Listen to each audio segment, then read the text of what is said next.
စုဝေးရတဲ့အကြောင်းရင်းကတော့ကျွန်တော်တို့အရေးကြီးတဲ့ကျွန်တော်တို့လှုပ်ရှားမှုတွေဖြစ်တဲ့ UN Credential Challenge ရဲ့ကျွန်တော်တို့ဒီတမန်ကြီးဦးကျော်မိုးထွန်းထောက်ခံပွဲအတွက်ကျွန်တော်တို့ဒီနေ့စုဝေးရတာဖြစ်ပါတယ်ကျွန်တော်တို့အခမ်းအနားအစီအစဉ်တွေနဲ့အခုအခမ်းအနားစတင်ဖွင့်လှစ်ဖြစ်တဲ့အတွက်အကြောင်းကိုကျွန်တော်ပထမဦးစွာကြေညာလိုပါတယ်ကျွန်တော်တို့ဒုတိယအစီအစဉ်တွေနဲ့ကတော့ကျွန်တော်တို့ကြာဆုံးလေပြီးတဲ့အာဇာနည်ခေါင်းဆောင်များခြေပွင့်များရဟန်းရှင်လူပြည်သူများကိုလေးစားဂုဏ်ပြုသောအားဖြင့်ကျွန်တော်တို့အလေးပြုခြင်း၃ရက်နဲ့ကျွန်တော်တို့အလေးပြုရန်ဖြစ်ပါတယ်။အဲ့အတွက်အားလုံးအစဉ်သင့်နေရာယူပေးဖို့အတွက်တောင်းဆိုအပ်ပါတယ်။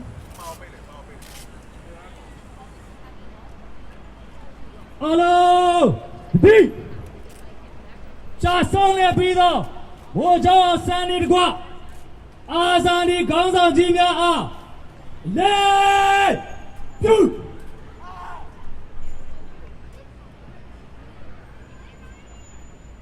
နေမြေခိဆက်ဆက်တိုက်ပွဲဝင်ခဲ့တော့ခုတောင်းလန်တော်အားလေးပြုနေမြေခိဆက်ဆက်တွင်ကြာဆုံးခဲ့တော့တော်လန်ရဲ့ကျယ်ပွင့်များရဟန်းရှင်လူပြည်သူများအားလေးစားဂုဏ်ပြုသောအဖြစ်ဓမ္မနီနိုင်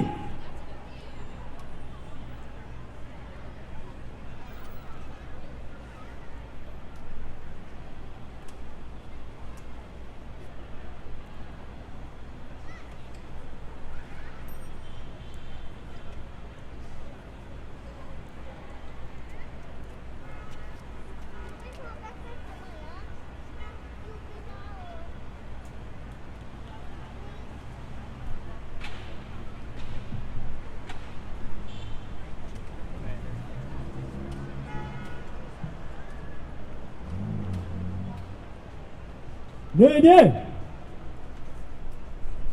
ကျွန်တော်တို့အခုအခမ်းအနားစီစဉ်300ကျွန်တော်တို့ရဲ့လက်ရှိအရေးကြီးဆုံးလှုပ်ရှားမှုတစ်ရပ်ဖြစ်လာမယ်ကျွန်တော်တို့လက်ရှိတိုက်ပွဲဝင်ဖို့အတွက်အားလုံးအတွက်အဓိကကျတဲ့ Credential Challenge ဟာလက်ရှိမှာဘယ်လောက်အရေးကြီးကြောင်းကိုကျွန်တော်တို့ NYCBC ရဲ့ကျွန်တော်တို့ရဲ့ခေါင်းဆောင်ကိုနေတင်မြင့်မှာအသေးစိတ်ရှင်းပြပြောကြားရန်ဖြစ်ပါတယ်အဲ့ဒီအတွက်ကိုနေတင်မြင့်အား Credential Challenge အကြောင်းကိုရှင်းပြပေးပါရန်စင်ပေါ်သို့တက်ရောက်ပေးပါရန်ကျွန်တော်ဒီနေရာမှာပန်ကြားပါတယ်ခင်ဗျာ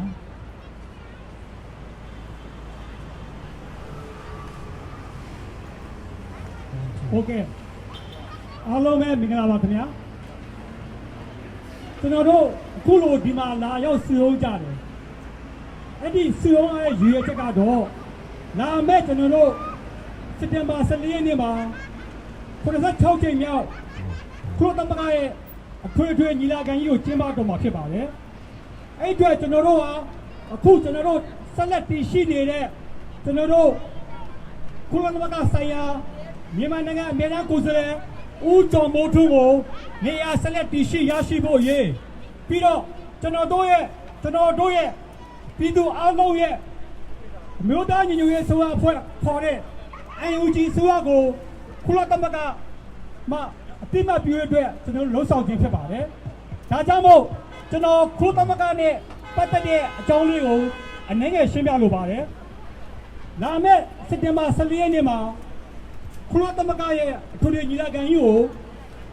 ကျင်းပတော့မှာဖြစ်ပါတယ်။အဲ့ဒီအချိန်မှာကျွန်တော်တို့ဒီမတိုင်ခင်စက်တင်ဘာလ9ရက်နေ့နောက်ဆုံးထားပြီးတော့ကျွန်တော်တို့အမျိုးသားညီညွတ်ရေးဆိုရဖွင့်တဲ့ NUG ဆိုရကလည်းကျွန်တော်တို့ရဲ့နေရာရရှိရေးကိုတင်တယ်လို့ဖြစ်တယ်လို့တစ်ဖက်ကလည်းစစ်အကြမ်းဖက်အုပ်စုကလည်းသူတို့လူကိုသူတို့နေရာရရှိဖို့ Credential Committee မှာတင်မှာဖြစ်ပါတယ်အဲ့အတွက်ကျွန်တော်တို့ဟာဒီလာမယ့်စက်တင်ဘာ14ရက်နေ့မှာကျွန်တော်တို့တင်သွင်းတဲ့ဒီအဖွဲ့200လုံးကိုအထွေထွေမှုနဲ့လက်ရှိဖြစ်ပေါ်လာမဲ့ရွေးကောက်ခံမဲ့ဥက္ကဋ္ဌတို့ကဒီ Credential Committee မှာ Challenge Committee မှာ9နိုင်ငံကိုလှုပ်ဝက်စာသူတို့ရွေးချယ်တင်ပြမှာဖြစ်ပါတယ်အဲ့ဒီ9နိုင်ငံကကျွန်တော်တို့ရဲ့ Credential Committee 9နိုင်ငံကကျွန်တော်တို့ရဲ့နိုင်ငံကိုအဆုံးဖြတ်ပေးမှာဖြစ်ပါတယ် အဲ့ဒီဆုံးဖြတ်ပေးမှာကတော့ရိုးရိုးတမန်အဖြစ်ဆိုရင်တော့10ပတ်က12ပတ်ကြာသွားနိုင်ပါတယ်ဒါပေမဲ့ကုလသမဂ္ဂရဲ့ထွေထွေညီလာခံမှာကိုယ်စားလှယ်အားလုံးကဒီခရီးရန်ချက်ကော်မတီကိုတပတ်တော်တွင်စက်တင်ဘာ14ရက်နေ့ကစက်တင်ဘာ21ရက်နေ့တပတ်တော်တွင်မှာပြီးမြောက်အောင်လှုပ်ဆောင်ပြီးတော့ကုလသမဂ္ဂရဲ့ထွေထွေညီလာခံကိုတင်ပြဖို့တောင်းဆိုလာပြီးဆိုရင်တော့တပတ်တော်တွင်မှာခရီးရန်ချက်ကော်မတီကဆောင်ဖြတ်ပြီးတော့ကုလသမဂ္ဂရဲ့ထွေထွေညီလာခံကိုတင်ပြမှာဖြစ်ပါတယ်အဲ့ဒီမှာဘသူကိုကိုစားပြုမလဲNUG ဆိုတာကိုကိုစားပြုမလားစကားဆဆိုတာကိုကိုစားပြုမလားဆိုတာဒီညီလာခံကြီးကဆုံးဖြတ်မှာဖြစ်ပါတယ်ခင်ဗျာဒါကျွန်တော်အခုနောက်ပြီးတစ်ဆက်တည်းကျွန်တော်ပြောချင်တာကကုလသမဂ္ဂရဲ့စံနှုန်းစံထားမှာဖြစ်ပေါ်လာမယ့်အချက်၄ချက်ရှိပါတယ်ဒီကတိုးပြောရမယ်ဆိုရင်ဒီကနံပါတ်1ချက်ကျွန်တော်တို့ပြည်သူလူထုအားလုံးလက်ခံတဲ့အမျိုးသားညီညွတ်ရေးဆိုရဖွဲ့ခေါ်တဲ့NUG ဆိုရဖွဲ့ကိုကုလသမဂ္ဂကအသိအမှတ်ပြုတာနံပါတ်1နံပါတ်2ကအဲ့ဒီလိုမဟုတ်ဘူးဆိုရင်ကျွန်တော်တို့ရဲ့တစ်ဖက်ကဖြစ်တဲ့စစ်အကြမ်းဖက်အုပ်စုကိုကုလသမဂ္ဂကအသိအမှတ်ပြုတာဒါနံပါတ်2ဖြစ်နိုင်ပါတယ်နံပါတ်3ချက်ကကျွန်တော်တို့ရဲ့ဒီအဖွဲ့နှစ်ဖွဲ့လုံးရဲ့တင်ပြချက်တွေကိုသူကမဆုံးဖြတ်ဘဲနဲ့လက်ရှိဘိုးနေမြကြားနေမြဖြစ်တဲ့ကျွန်တော်တို့ရဲ့ကုလသမဂ္ဂဆိုင်ရာမြန်မာနိုင်ငံအမေရိကန်ကိုယ်စားလှယ်ဦးကျော်မိုးထွန်းကိုဆက်လက်ထားရှိခြင်းဖြစ်ပါတယ်အဲ့ဒါနံပါတ်3ချက်ပါနံပါတ်4ချက်ကတော့ကျွန်တော်တို့အဖွဲ့နှစ်ဖွဲ့ကတင်ပြတဲ့ဥစ္စာကိုတခုမှလက်မခံဘဲနဲ့ကုလသမဂ္ဂအဖွဲ့ဝင်နိုင်ငံဖြစ်မှမြန်မာနိုင်ငံကိုပတ်လက်ထားခြင်းဖြစ်ပါတယ်လစ်လူရှုထားခြင်းဖြစ်ပါတယ်အဲ့ဒါချက်4ချက်ပါကျွန်တော်တို့လိုချင်တာက1ချက်နဲ့3ချက်ပါအဲ့ဒါမှလည်းကျွန်တော်တို့ဒေါ်လာရေးရအောင်မြင်မှာဖြစ်ပါတယ်နံပါတ်1ချက်ကကျွန်တော်တို့NUGဆိုတာကိုပြတ်သားကုလသမဂ္ဂအဖွဲ့ဝင်နိုင်ငံတွေကထောက်ခံလဲရင်ကျွန်တော်တို့ကတရားဝင်ဆိုတာဖြစ်သွားပြီအဲ့ဒီချိန်မှာနော်ဒီစစ်ကြမ်းပဲအုပ်စုကတပုံဒီဖြစ်သွားပါလိမ့်မယ်အဲ့ဒါနံပါတ်1ချက်ကိုကျွန်တော်လိုချင်ပါတယ်အဲ့လိုလိုချင်ဖို့အတွက်ကျွန်တော်တို့ပြည်တွင်းပြည်ပအားလုံးဟန်ကြညီညီနဲ့လှုပ်ရှားဆောင်ရမှာဖြစ်ပါတယ်နံပါတ်3ချက်ကဘာလဲဆိုတော့အဖွဲ့နှစ်ဖွဲ့လုံးကကျွန်တော်တို့ရဲ့တင်ပြချက်တွေကိုသူတို့ကဘာမှမဆုံးဖြတ်ဘဲနဲ့ခုနကျွန်တော်ပြောခဲ့သလိုဘိုးနေမြကြားနေမြလက်ရှိကုလသမဂ္ဂဆိုင်ရာမြန်မာနိုင်ငံအမေရိကန်ကိုယ်စားလှယ်ဦးကျော်မိုးထွန်းကိုဆက်လက်ထားရှိခြင်းဖြစ်ပါတယ်ဒါကြောင့်ကျွန်တော်တို့လိုချင်တာက1ချက်နဲ့3ချက်ပါအဲ့3ချက်ကိုကျွန်တော်တို့ရအောင်ကျွန်တော်တို့စ조사မှာဖြစ်ပါတယ်အဲ့ဒါကကျွန်တော်တို့ရဲ့ဒီဖြစ်ပေါ်လာမယ့်အချက်4ချက်ပါကျွန်တော်ခုနဆက်ပြောချင်တာကတော့အချက်4ချက်ကတော့နံပါတ်4ချက်ကတော့ကျွန်တော်တို့ကုလသမဂ္ဂအဖွဲ့ဝင်နိုင်ငံဖြစ်မှပတ်လက်ထားခြင်းဖြစ်ပါတယ်အဲ့ဒါကတော့ရန်အားနည်းပါတယ်ဒါပေမဲ့လည်း1983ခုနှစ်မှာတောင်အာဖရိကရဲ့အသားရောင်ခွဲခြားမှုဖြစ်ပေါ်တဲ့အနေအထားနဲ့ကုလသမဂ္ဂနိုင်ငံဖြစ်တဲ့ဒီခရီးရန်ချက်လင်းကိုသူတို့တင်သွင်းပါတယ်အဲ့ဒါဒီခရီးရန်ချက်ကော်မတီကနှစ်ဖွဲ့လုံးကိုပတ်လက်ပြီးတော့83ခုနှစ်မှာ1983ခုနှစ်ကပတ်လက်ထားခြင်းခံရပါတယ်ဒါကလည်းရန်အင်အားနည်းပါတယ်အဲ့အတွက်ကျွန်တော်တို့က1ချက်နဲ့3ချက်ပြအောင်ကျွန်တော်တို့စ조사မှာဖြစ်ပါတယ်တစ်ဆက်တည်းမှာပဲကုလသမဂ္ဂရဲ့ကျွန်တော်တို့ရဲ့ကုလသမဂ္ဂရဲ့သူရဲ့အဖွဲ့ဝင်နိုင်ငံဖြစ်ဖို့အတွက်အချက်3ချက်ရှိပါတယ်အချက်3ချက်ရှိပါတယ်အဲ့အချက်3ချက်ကဘာလဲဆိုတော့ကျွန်တော်တို့ကငြိမ်းချမ်းသောလုံဆောင်မှုဖြစ်တဲ့နိုင်ငံတော်ဖြစ်ရမယ်နံပါတ်2ချက်ကကုလသမဂ္ဂရဲ့ပြည်ညင်စာရန်တွေကိုလက်ခံရမယ်နံပါတ်3ချက်ကကုလသမဂ္ဂမှာချမှတ်ထားတဲ့ပြည်ညင်စာရန်တွေကိုလက်ခံပြီးတော့ကုလသမဂ္ဂရဲ့ဆုံးဖြတ်ချက်တွေကိုအဲ့ဒီနိုင်ငံတွေကလက်ခံရမယ်အဲ့ဒါကုလသမဂ္ဂရဲ့ဒါစံနှုန်းစံထား membership ဖြစ်ပါတယ်အဲ့ဒီချက်3ချက်လုံးကကျွန်တော်တို့အမျိုးသားညီညွတ်ရေးဆိုရဖို့မှာစံချိန်စံနှုန်း3ချက်3ညီပါတယ်ကျွန်တော်တို့ကငြိမ်းချမ်းသောနိုင်ငံတော်ကြီးကိုတည်ဆောက်နေတာဖြစ်တယ်နော်တစ်ဖက်မှာလည်းစကားဒီအချက်3ချက်လုံးကိုသူတို့မှအားနေခဲ့ပါတယ်သူတို့ငြိမ်းချမ်းသောနိုင်ငံတော်ကြီးကိုတည်ဆောက်နေတာမဟုတ်ဘူးအားလုံးကိုတပ်ဖြတ်နေတယ်ဖမ်းဆီးနေတယ်ထောင်ချနေတယ်နံပါတ်1ချက်ကကုလသမဂ္ဂရဲ့ပြည်ညင်စာတမ်းကိုမလိုက်နာတဲ့အတွက်သူတို့လှုပ်ချင်ရလှုပ်နေပြီးတော့ ခုလိုသမဂဆုံးဖြတ်ချက်တွေကိုသူတို့အကောင့်ထဲမှာပေါ်ပဲရှိနေပါတယ်။ဘာကြောင့်တသက်ပြနိုင်တယ်လဲဆိုရင်ပြီးခဲ့တဲ့ဇွန်လ18ရက်နေ့မှာ85ချိန်မြောက်အထွေထွေညီလာခံကျင်းပတဲ့ချိန်မှာ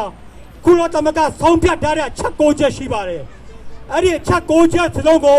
ဒီစကားဆအစိုးရကလုံးဝအတိမမပြုပဲလက်မခံခဲ့ပါဘူး။ဒါကြောင့်ခုလိုသမဂရဲ့အဖွဲ့ဝင်နိုင်ငံအဖြစ်သူတို့ဟာစံပြုမှုမရှိပါဘူးကျွန်တော်တို့အမျိုးသားညီညွတ်ရေးအစိုးရအဖွဲ့ပဲစံပြုစံနှုံးစံတာကျွန်တော်တို့ညီချင်းဖြစ်ပါတယ်အဲ့ဒီမှာကျွန်တော်ပြောချင်တာကတော့နောက်တစ်ချက်ကတော့ territory ပါနော်ကျွန်တော်တို့မှာဒီကူစကားဆဆိုရစစ်တပ်ကနော်ရေတပ်ကိုပိုင်ဆိုင်တာကလေတပ်ကိုပိုင်ဆိုင်တာတယ်ဒါပေမဲ့မြေပြည်အနေထားရတန်ပေါင်း90ကျော်သောပြည်သူလူထုကြီးအားကျွန်တော်တို့အမျိုးသားညီညွတ်ရေးအစိုးရဘက်ကိုထောက်ခံနေပါတယ်အဲ့ဒါလက်ခံကြပါသလားခင်ဗျာဟုတ်ကဲ့အဲ့အတွက်မြေပြည်စိုးမိုးမှုမှာကျွန်တော်တို့ဟာအမျိုးသားညီညွတ်ရေးအစိုးရဖွဲ့ရရှိပါတယ်ပြည်သူနဲ့တသားနဲ့တသားနဲ့ရှိပါတယ်အဲ့အတွက်ကျွန်တော်တို့တွေရနော်ဒီမြေပြည်စိုးမိုးမှုကိုရရှိထားတဲ့အတွက်နယ်မြေပိုင်ဆိုင်မှုကျွန်တော်တို့မှာရှိပါတယ်အဲ့လိုနယ်မြေပိုင်ဆိုင်မှုရှိတဲ့အတွက်ကျွန်တော်တို့အမျိုးသားညီညွတ်ရေးအစိုးရဖွဲ့ရပြောဆိုထားတဲ့နော်ကိုခွန်ဆောင်ဖို့ကိစ္စနော်ဒီလမ်းမတွေကိစ္စနောက်တစ်ခုကျွန်တော်တို့9တန်းနော် lottery ticket 9တန်းကိစ္စဆိုရင်ကျွန်တော်တို့အမျိုးသားညီညွတ်ရေးအစိုးရဖွဲ့ရလုံးဆောင်ထားတဲ့ကိစ္စမှန်သမျှကိုပြည်သူလူထုကအားလုံးလက်ခံပြီးတော့လုံးဆောင်တယ်ဆိုတာအထင်ရှားတန်တကားရှိပါတယ်အဲ့ဒါကိုလက်ခံကြပါတော့ခင်ဗျာအခုဆိုရင်ကျွန်တော်တို့ရဲ့ယုံကြည်မှုနဲ့ဒီစောက်ထားတဲ့5 million ကျွန်တော်တို့ raffle ticket တွေအပြည့်သွားပါပြီအဲ့လိုပြည့်ချင်းဟာကျွန်တော်တို့အမျိုးသားညီညွတ်ရေးဆိုရဘက်ကိုကျွန်တော်တို့ပြည်တွင်းမှာရှိတဲ့ပြည်သူလူထုတော်မကပြည်ပမှာရှိတဲ့ကျွန်တော်တို့ညီကောင်မောင်နှမတို့မြန်မာပြည်သူပြည်သားတွေဟာအားလုံးလက်ခံထားတဲ့ဆိုတာအထင်ရှားဖော်ပြနေပါတယ်အဲ့အတွက်ကျွန်တော်တို့တွေရာကိုကံကြမ္မာကိုဖန်တီးခွင့်ရှိပါတယ်တစ်ကခရစ်သမဂအဖွဲ့ဝင်နိုင်ငံကြီးကတရားမျှတမှုကိုလိုလားတဲ့ဒီမိုကရေစီကိုညနိုးတယ်ဆိုရင်ခရစ်သမဂအဖွဲ့ဝင်နိုင်ငံအားလုံးကဒီ86ချိန်မြောက်ညီလာခံကြီးမှာကျွန်တော်တို့အမျိုးသားညီညွတ်ရေးအစိုးရအဖွဲ့ကိုအတိမတ်ပြေဖို့ကျွန်တော်တို့တောင်းဆိုတင်ပြချင်ပါတယ်နမနစ်ချက်ကနော်မတရားအာဏာသိမ်းထားပြီးတော့ကျွန်တော်တို့တောင်းတလူငယ်ရဟန်းရှင်လူပြည်သူအပေါင်းတို့ကိုတပ်ဖြတ်နေဖိနှိပ်ပြီးတော့ထောက်ချတယ်မီးရှို့တယ်တပ်ဖြတ်တဲ့ဒီစစ်ဆိုးရကမတရားအာဏာသိမ်းထားခြင်းဖြစ်ပါတယ်အဲ့အတွက်သူတို့ကိုအတိမတ်ပြုတယ်ဆိုရင်နော်အဲ့ဒါဆိုရင်ကျွန်တော်တို့အမိမြန်မာနိုင်ငံတော်ကြီးဟာငြိမ်းချမ်းမှုကိုမတည်ဆောက်နိုင်ဘူးနော်ငြိမ်းချမ်းတရားတော့ဘဝတစ်ကိုမတည်ဆောက်နိုင်တဲ့အတွက်ဒီကုလသမဂ္ဂအဖွဲ့ဝင်နိုင်ငံတွေကတီချာပြတ်တစစ်အာဏာရှင်ဆိုတော့ကန့်ကွက်တင်ပါတယ်နံပါတ်3ချက်ကကျွန်တော်တို့ဒီ2020နိုဝင်ဘာလ2020ရွေးကောက်ပွဲရလကပေါ်ပြနေတာပါလဲဆိုတော့ကျွန်တော်တို့တန်ပေါင်း50ကျော်သောပြည်သူလူထုဟာလက်တန်းလေးနဲ့ကျွန်တော်တို့ရဲ့နော်တဲချကမဲတရားကိုပြခဲ့ပြီးတော့အဲ့ဒါတရားဝင်ဆိုရဖြစ်တဲ့ NUG ဆိုရNYCBC တရားဝင်ဖြစ်ပါအဲ့တရားဝင်ဖြစ်တဲ့အတွက်ကျွန်တော်တရားဝင်ဖြစ်တဲ့အတွက်ဒီလိုစီနိုင်ငံကိုဒီစောင့်နေတဲ့ကုလသမဂ္ဂကိုယ်စားလှယ်တို့ကြီးများတွေဒီလိုစီနိုင်ငံကိုဖြစ်ထွန်းနေတဲ့ကိုယ်စားလှယ်တော်ကြီးတာကျွန်တော်တို့ NUG ဆိုရကိုအတိအမှပြုတင်ပါတယ်နော်နောက်ဆုံးနေကျွန်တော်တို့တို့နော်ကိုကံကြမ္မာကိုဖန်တီးခွင့်ရှိပါတယ်ကျွန်တော်တို့ဘာသာကျွန်တော်တို့ဒီစောင့်မှာဖြစ်ပါတယ်ကျွန်တော်တို့တို့ရအကောင်းဆုံးကိုမျှော်လင့်ပြီးတော့အဆိုးဆုံးကိုလည်းရှင်းဆိုင်ဖို့အသစ်ပြထားဖို့လိုပါတယ်အဲ့ဒါလက်ခံကြပါတော့ခင်ဗျာလက်ခံပါတယ်အဲ့အတွက်ကျွန်တော်တို့အကောင်းဆုံးကိုမျှော်လင့်မယ်အဆိုးဆုံးကိုလည်းရှင်းဆိုင်ဖို့အသစ်ပြထားပြီးတော့တိုင်းတူရင်ရွေးနိုင်ပါတယ်ဒါကြောင့်ထဲမှာရှိတဲ့ဒီကိုယ်ကမားတွေကျွန်တော်တို့ဂျန်စီလေးတွေလည်းတက်တဲ့အသစ်ခံပြီးတော့တိုက်ပွဲဝင်ကြတယ်ကျွန်တော်တို့ဒီကောင်းရှိတဲ့ကျွန်တော်တို့ဒီကောင်းလာတော်တွေရတယ်ကျွန်တော်တို့စိတ်ခွန်အားလူခွန်အားတက်တဲ့တော့ကျွန်တော်တို့လောက်တနေရာကဖြစ်ဆွမ်းပြီးတော့ကိုကြီးပန်းပေါ်ပြီးတော့ကျွန်တော်တို့ရဲ့ဝေဦးတော်လည်းအိုက်ပါလို့စကူကြပါဆိုလို့တော့တိုင်း ကျွန်တော်ဒီကုန်းချိုးရပါလို့အားလုံးကိုကျေးဇူးတင်ပါတယ်ခင်ဗျာ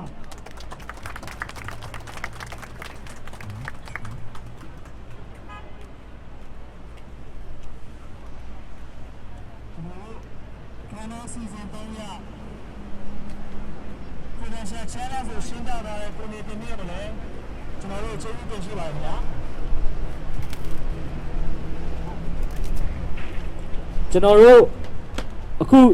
ဆက်လက်ပြီးတော့ဒီ credential challenge ဟာဘယ်လောက်အရေးကြီးကြောင်းကိုကျွန်တော်တို့ဒီပတ်ဝန်းကျင်မှာရှိနေတဲ့အခြားနိုင်ငံသားတွေတိုင်းတစ်ပါးလူတွေလည်းသိသွားအောင်ကျွန်တော်တို့ဒီ credential challenge ကိုကျွန်တော်တို့ရှင်းပြဖို့အတွက်ကို English version နဲ့ရှင်းပြမယ်ကျွန်တော် NYCBC မှာမက်ရှင်မင်းကိုကျွန်တော်ဖိတ်ခေါ်အပ်ပါတယ်ခင်ဗျာ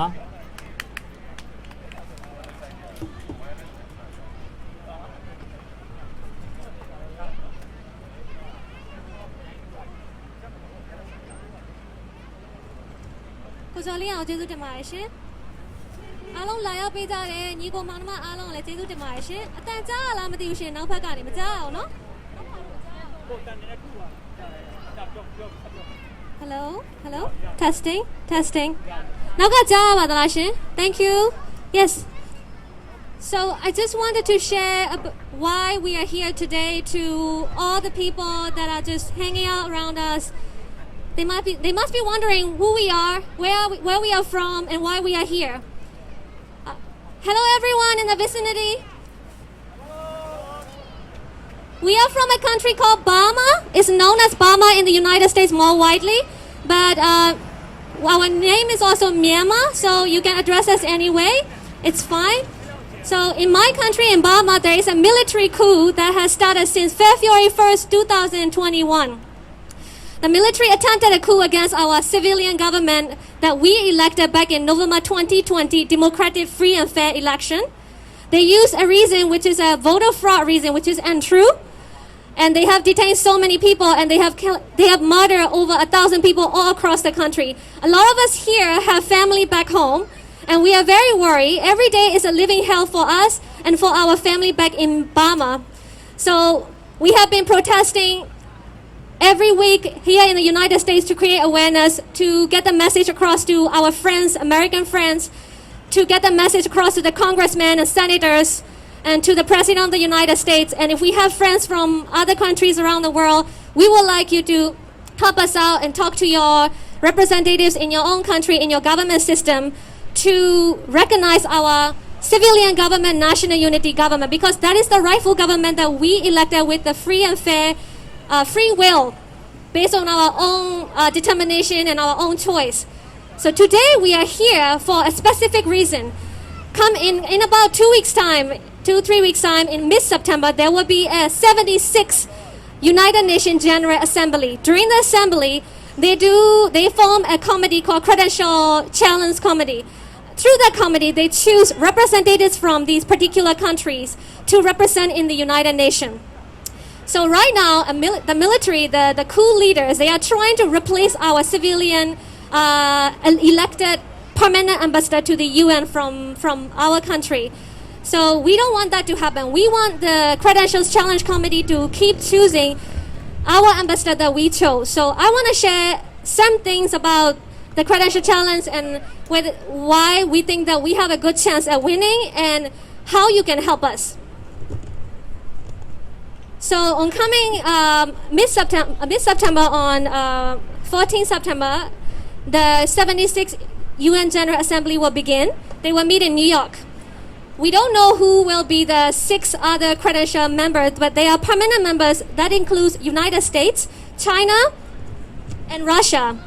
And 6 other members, they will choose on that week, on that Monday itself. And then that 9 members of the Credential Committee will recommend a representative either from our civilian government or from the military. So this is how it usually goes. So the Illegal State Administrative Council, our military who we regard as terrorists, they call them the State Administrative Council, but I would like to call them as Illegal State Administrative Council, SAC in short. They intend to replace our our Excellency U Kyaw Moe Tun, who is the ambassador that is currently serving as a permanent mission of the permanent representative of Myanmar to the United Nations. And they want to replace him with this guy called Aung Thu Rain. So the fate of our UN ambassador getting re-elected or not lies with the United Nations General Assembly Credentials Committee. There are several ways that this outcome can go. The first one is the one that we want, Burmese people want. The Credential Committee choosing His Excellency U Kyaw Moe Tun to continue to be the permanent representative of Burma to the United Nations. In that case, UN is recognizing our will, people's will, and subsequently giving a nod, giving acceptance to our National Unity Government NUG as our sole legitimate government. With this decision, our fight against the military terrorists led by General Min Aung Hlaing will solidify even more with possible help, open help from other countries. Another alternative outcome is UN Credentials Committee choosing Military Representative Aung Thu Rain. This is the result that we do not want. In that case, Burma and its people will continue to suffer gravely, and our path to democracy will be a very slow and painful one. But we will not give up. Even if that happens, we cannot give up. At the end of the day, we only have each other, and we have to keep fighting until we win. The next possibility is UN Credentials Committee refusing both representatives from the NUG and then the military. This does not happen that often, so we are hoping that it will not happen this time as well. The last possible outcome is UN Credential Committee deferring the decision to be made on a later date. That is also not helpful. We want something clear to come out of this Credential Committee. We have suffered since February 1st, 2021. And to be quite frank, we have been suffering for more than 70 years. They have been using this divide and conquer strategy, these dictators. So we do not want to wait anymore. I hope that, and we hope that the Credential Committee will come up with the right decision to care about the humanity and democracy. So the United Nations General Assembly, they did a really big gesture recently. They stood with our democratically elected government. In June 2021, UNGA passed a resolution calling on Min Aung Hlaing's armed forces to respect the will of the people, as freely expressed in our November 2020 election. And UNGA called all the countries to end arms dealing with Burma. This resolution is not a binding resolution, but it is very significant. And UNGA, they rarely spoke out against coup. So the fact that they spoke out about our country's coup situation, it means so much. So we have hope. And also, if you look at the historical evidences, in the past, for example, the United Nations doesn't only care about the territory control in each country for them to decide whether this representative should be the government of that country. They also care about democracy and human rights records. If we look at the cases such as the apartheid regime in South Africa in 1970 and the Haitian dictator regime in 1991 and the overthrowing of Democratic Cabal government of Sierra Leone in 1996 by the coup leaders, it was evident that the UN General Assembly, they have not been persuaded by the mere fact of the control of territory in their decision making. They also pay attention to other facts, which is like the ones that I mentioned before, democracy and human rights records. It is also very important to note that in the case of our country, Burma, even under the terms of the military drafted 2008 constitution, the coup that they conducted was illegal, and it is arguably illegitimate. Also, we have United States on our side as a permanent committee member for the Credential Challenge. So we are hoping the US will do the right thing as well during the selection process. At the same time, even though Russia and China are on the committee table, they cannot veto this time. This is different from other UN general meetings. We, the Burmese people, have to urge and remind international leaders, especially the 9 Credential Challenge Committee members, to recognize that if they truly care about humanity and democracy, the choice is clear as a day. They should choose our His Excellency U Kyaw Moe Tun to continue to be our ambassador to the UN, and they should recognize our National Unity Government NUG because this government is the only government to our path to democracy, and this government is the only government that we elected back in 2020 election. And also, I would like to share with all our friends and family who are not from Burma, please understand that in Burma, this new government, National Unity Government, it emerged from massive protests against the coup that have involved every element of Burmese society. This body consists of elected officials who managed to avoid arrest and torture, and representatives from minority ethnic groups and society, and prominent members of the protest movement. It is the only entity our country has as a legitimate governing body. This NUG government is the most representative governing body ever formed in Burma. This is a fact.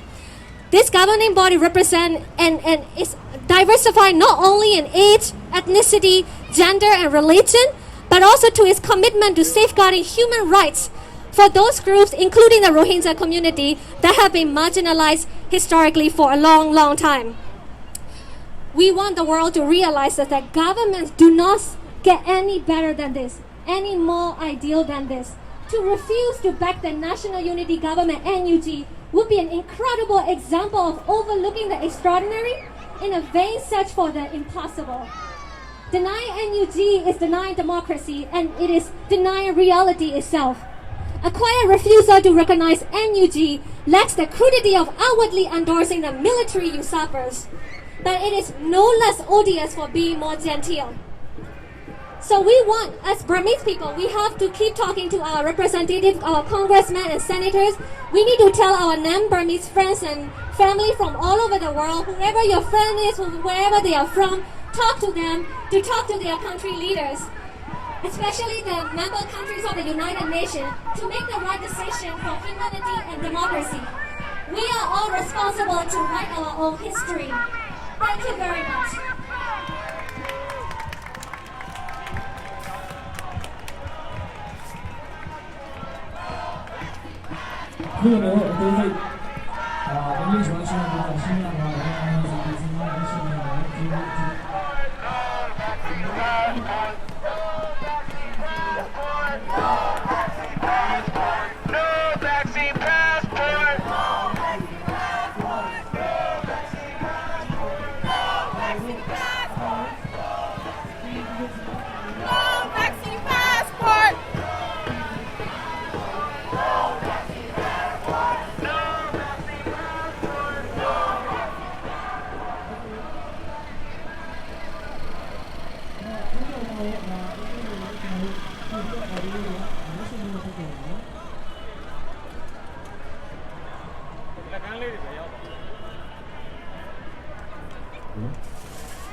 Stand with National Unity Government! Stand with Burma! Stand with National Unity Government! Stand with Burma! Stand with National Unity Government! Stand with Burma! Burma's legitimate government! National Unity Government! Burma's legitimate government! National Unity Government! Burma's legitimate government! National Unity Government! United Nations must recognize! NUG! NUG! United Nations must recognize! NUG! NUG! United Nations must recognize! NUG! NUG! United States must recognize! NUG! NUG! United States must recognize! NUG! NUG! United States must recognize! NUG! NUG! Denying NUG is? Denying democracy! Denying NUG is? Denying democracy! Denying NUG is? Denying democracy! We want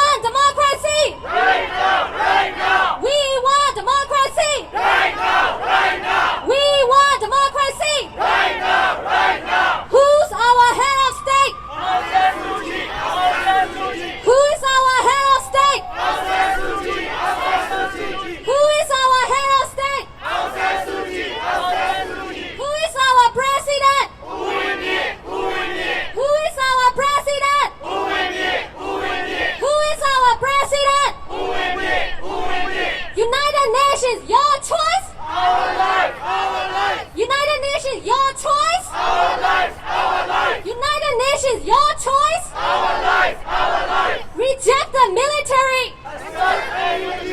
Reject the military. Accept NUG. Reject the military. Accept NUG. Reject the military. Accept NUG. Free, free. Free Burma. Free, free. Free Burma. Free, free. Free Burma. Save, save. Save Burma. Save, save. Save Burma. Save, save. Save Burma. 1, 2, 3, 4. Show the soldiers to the door. 1, 2, 3, 4. Show the soldiers to the door. 1, 2, 3, 4. Show the soldiers to the door. 4, 3, 2, 1. Searching every single one. 4, 3, 2, 1. Searching every single one. 4, 3, 2, 1. Searching every single one. Burmese army, anarchy, anarchy. Burmese army, anarchy, anarchy. Burmese army, anarchy, anarchy. Russia, China.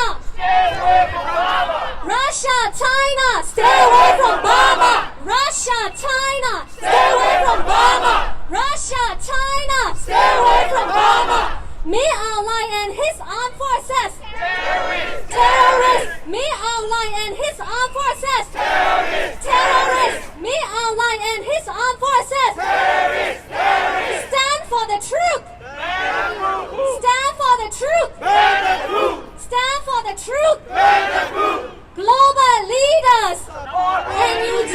Global leaders. Support NUG. Global leaders. Support NUG. Fight, fight. Fight for democracy. Fight, fight. Fight for democracy. Louder, fight, fight. Fight for democracy. Burma, Burma must be free. Freedom, justice, democracy. Burma, Burma must be free. Freedom, justice, democracy. Freedom, justice, democracy. Burma, Burma must be free. Freedom, justice, democracy. Burma, Burma must be free.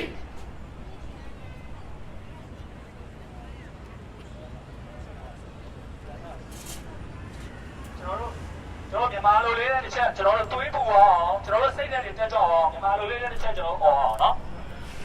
ကျွန်တော်ပြည်တွင်းပြည်ပမှညီညွတ်ကြရစမယ်နော်ပြည်ပပြည်မှညီညွတ်ကြတဲ့ နွေဦးတိုက်ပွဲဒုတိုက်ပွဲ ပြည်ပပြည်မှညီညွတ်ကြတဲ့ နွေဦးတိုက်ပွဲဒုတိုက်ပွဲ ပြည်ပပြည်မှညီညွတ်ကြတဲ့ နွေဦးတိုက်ပွဲဒုတိုက်ပွဲ တရားတည်ရဲ့အကောက်ကြွ မြန်မာပြည်သားကွာ တရားတည်ရဲ့အကောက်ကြွ မြန်မာပြည်သားကွာ တရားတည်ရဲ့အကောက်ကြွ မြန်မာပြည်သားကွာ ဒီမိုကရေစီပေါ်ဆောင်ရေး ရိုးရေးရိုးရေး ဒီမိုကရေစီပေါ်ဆောင်ရေး ရိုးရေးရိုးရေး ဒီမိုကရေစီပေါ်ဆောင်ရေး ရိုးရေးရိုးရေး တိုင်းပြည်တော်ကကောင်းစားရေး NUG ကိုထောက်ခံပေး တိုင်းပြည်တော်ကကောင်းစားရေး NUG ကိုထောက်ခံပေး တိုင်းပြည်တော်ကကောင်းစားရေး NUG ကိုထောက်ခံပေး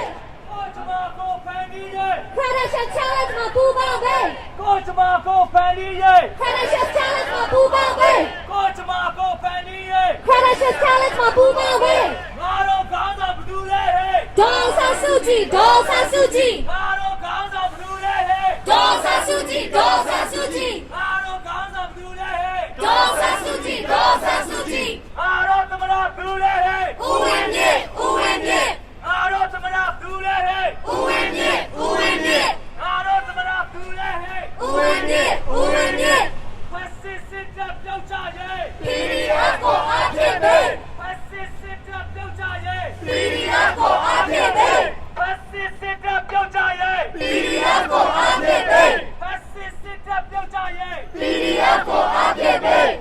စစ်အုပ်စုဟာဘာချင်သုံးလဲ လူကဝါရီလူကဝါရီ စစ်အုပ်စုဟာဘာချင်သုံးလဲ လူကဝါရီလူကဝါရီ စစ်အုပ်စုဟာဘာချင်သုံးလဲ လူကဝါရီလူကဝါရီ လူငယ်တွေကိုတတ်နေတာ မင်းတို့လက်ပြမင်းတို့လုံလား လူငယ်တွေကိုတတ်နေတာ မင်းတို့လက်ပြမင်းတို့လုံလား လူငယ်တွေကိုတတ်နေတာ မင်းတို့လက်ပြမင်းတို့လုံလား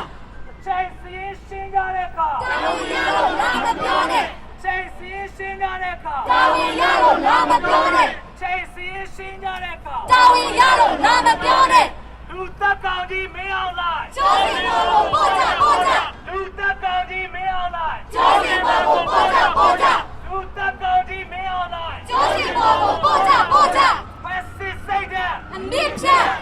check. ဖက်စစ်စိတ်ဓာတ် A new check. A new check. ဖက်စစ်စိတ်ဓာတ် A new check. A new check. ဖက်ဒီတိုင်းလေ Salty diamond. ဖက်ဒီတိုင်းလေ Salty diamond. ဖက်ဒီတိုင်းလေ Salty diamond.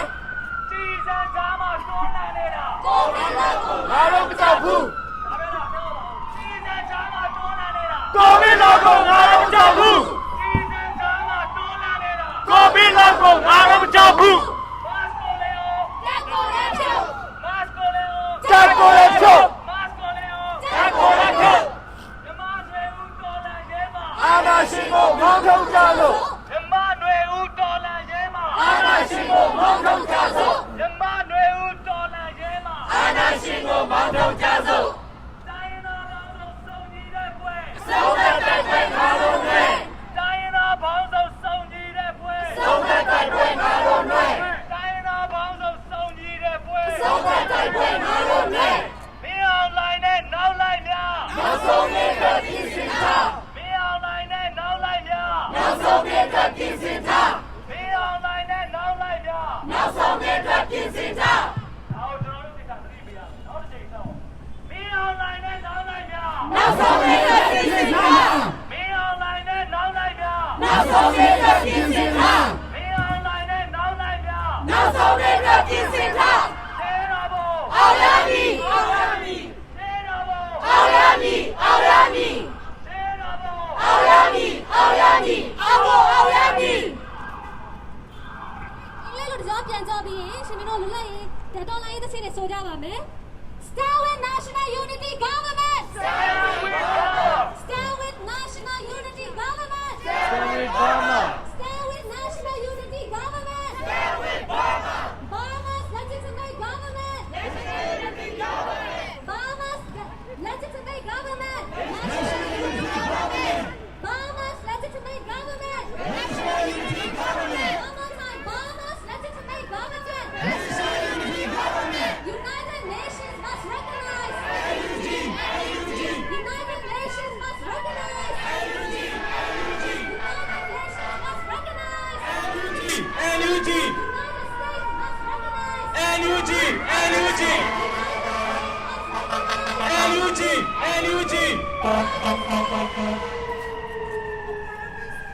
United States must recognize. NUG. NUG. Denying NUG is Denying democracy. denying NUG is Denying democracy. denying NUG is Denying democracy. we want democracy. Right now. Right now. We want democracy. Right now. Right now. We want democracy. Right now. Right now. Who is our head of state? Aung San Suu Kyi. Aung San Suu Kyi. Who is our head of state? Aung San Suu Kyi. Aung San Suu Kyi. Who is our head of state? Aung San Suu Kyi. Aung San Suu Kyi. Who is our president? Who win it? Who win it? Who is our president? Who win it? Who win it? Who is our president? Who win it? Who win it? United Nations, your choice. Our life. United Nations, your choice. Our life. Our life. United Nations, your choice. Our life. Our life. Reject the military. Accept NUG. Reject the military. Accept NUG. Reject the military. Accept NUG. Free, free. Free Burma. Free, free. Free Burma. Free, free. Free Burma. Save, save. Save Burma. Save, save. Save Burma. Save, save. Save Burma. 1, 2, 3, 4. Show the soldiers to the door. 1, 2, 3, 4. Show the soldiers to the door. 4, 3, 2, 1. Sanction every single one. 4, 3, 2, 1. Sanction every single one. Burmese army. Anarchy. Anarchy. Burmese army. Anarchy. Anarchy. Burmese army. Anarchy. Anarchy. Russia, China. Stay away from Burma. Russia, China. Stay away from Burma. Russia, China. Stay away from Burma. Me Aung Hlaing and his armed forces. Terrorists. Terrorists. Me Aung Hlaing and his armed forces. Terrorists. Terrorists. Me Aung Hlaing and his armed forces. Terrorists. Terrorists. Stand for the truth. Ban the coup. Stand for the truth. Ban the coup. Stand for the truth. Ban the coup. Global leaders. Support NUG. Global leaders. Support NUG. Global leaders. Support NUG. Fight. Fight for democracy. Fight. Fight for democracy. Fight. Fight for democracy. Burma must be free. Freedom, justice, democracy. Burma must be free. Freedom, justice, democracy. Burma must be free. Freedom, justice, democracy. Freedom, justice, democracy. Burma must be free. Freedom, justice, democracy. Burma must be free. Freedom, justice, democracy. Burma must be free. A share of all. Aoyami. A share of all. Aoyami. Aoyami. A share of all. Aoyami. Aoyami.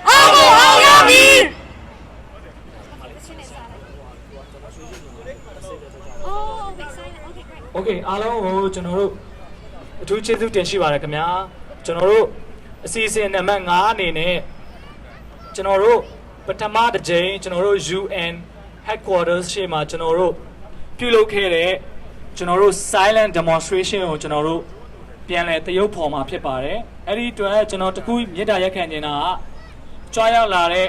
လူကြီးမင်းတို့အားလုံးကျွန်တော်တို့ရဲ့ NYCBC group ရဲ့ silent demonstration ရဲ့နောက်မှာငြိမ်သက်လေးနဲ့ကျွန်တော်တို့ကိုယ်တိုင်မြန်မာနွေဦးတော်လန်ရေးထဲမှာမြန်မာနိုင်ငံမှာရောက်သွားတဲ့ကဲ့သို့ကျွန်တော်တို့အားလုံးသရုပ်ဖော်ပါမယ်အားလုံးတတ်နိုင်သလောက်စူးစူးညံညံမလုပ်ဖဲနဲ့ကျွန်တော်တို့ရင်ဘတ်ထဲမှာကျွန်တော်တို့ရဲ့ခေါင်းထဲမှာနွေဦးတော်လန်ရေးကိုပဲကျွန်တော်တို့ focus ထားပြီးတော့ဒီ silent demonstration ကိုကျွန်တော်တို့နဲ့အတူတူ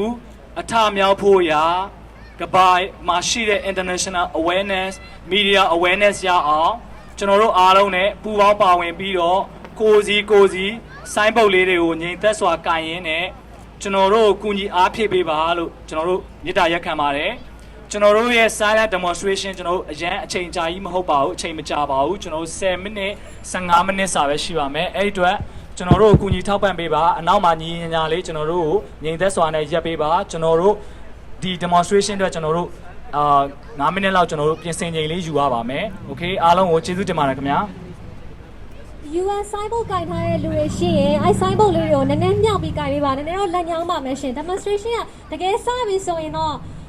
အင်္ဂလိပ်လိုမြန်မာလို narration နဲ့ဆိုရင် maybe 9မိနစ်10မိနစ်လောက်ပေါ့နော်အဲ့လောက်လေးကိုမြင်အောင်ကင်ပေးပါလက်သုံးချောင်းမှာသွေးတုပ်ထားတဲ့လူတွေကလည်းလက်သုံးချောင်းအောင်တောက်လျှောက်ထောင်ထားပေးပါအဲ့ဒီ demonstration လုပ်နေတဲ့အချိန်မှာဗီဒီယိုရိုက်ထားမှာဖြစ်တဲ့ကြောင့်မလို့ဗီဒီယိုရိုက်တဲ့လူကလူတွေဘက်ကိုလည်းတခါလေးကင်မရာကိုဖန်လိုက်မယ်ပြီးတော့သမီးတို့ရဲ့ဒီရှေ့ကလူတွေဒီတရုပ်ဆောင်တဲ့ character တွေကိုလည်းရိုက်မှာပေါ့နော်ရှင်မင်းကနေပြီးတော့ narration နောက်ကနေနောက်ကိုရနေလုံးမှာပေါ့အဲ့လိုသွားမှာဖြစ်ပါတယ်အဲ့တော့နည်းနည်းတော့ညောင်းပါမယ်ဒါပေမဲ့စိတ်ထဲမှာကိုဆုံးချုံသွားတဲ့လူတွေအကြောင်းတွေးပြီးတော့ဝမ်းနေတဲ့စိတ်နဲ့မူးကိုတွင်းထားပြီးတော့ပဲအဲ့ဒါလေးကိုသိခံပေးပါရှင်ကျေးဇူးတင်ပါတယ်ရှင်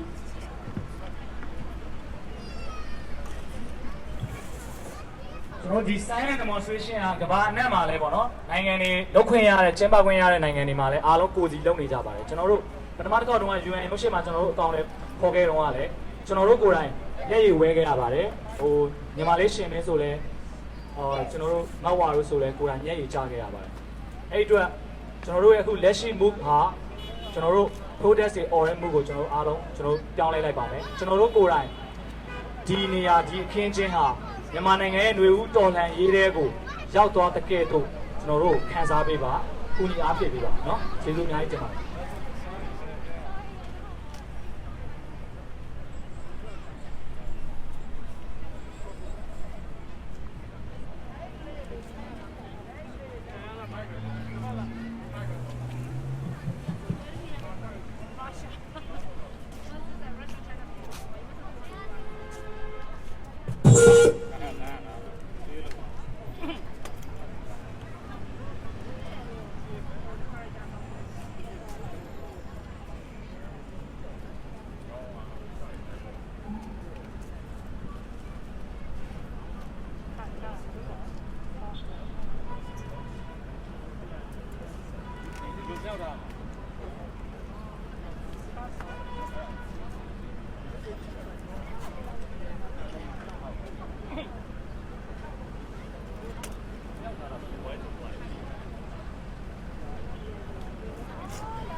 Want to.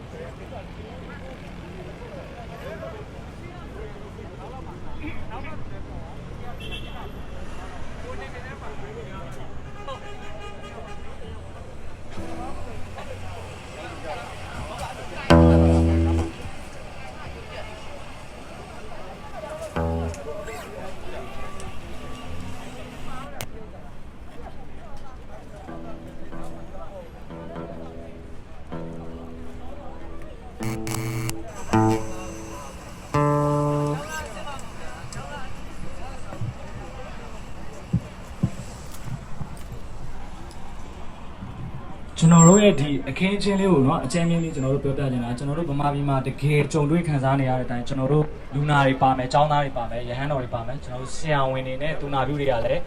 ရက်ဆက်စွာညှဉ်းပန်းနှိပ်စက်ပြီးအဖမ်းခံနေရတယ်။ကျွန်တော်ဒီရုရှားနဲ့ချိုင်းနာနဲ့ကလည်းကမ္ဘာကြီးကိုမြေပုံပေါ်မှာ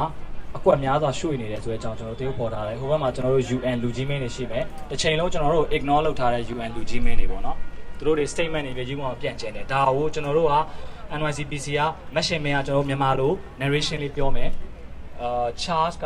အင်္ဂလိပ်လိုကျွန်တော်တို့ narration ပြောမှာဖြစ်ပါတယ်အဲ့ဒီအချိန်မှာကျွန်တော်တို့လုံးဝငြိမ်ငြိမ်သက်သက်လေးနဲ့အားလုံးပူးပေါင်းပါဝင်ပြီးတော့နားထောင်ပေးပါအားလုံးငြိမ်သက်စွာနဲ့ပါဝင်ပေးပါလို့တောင်းဆိုပါတယ်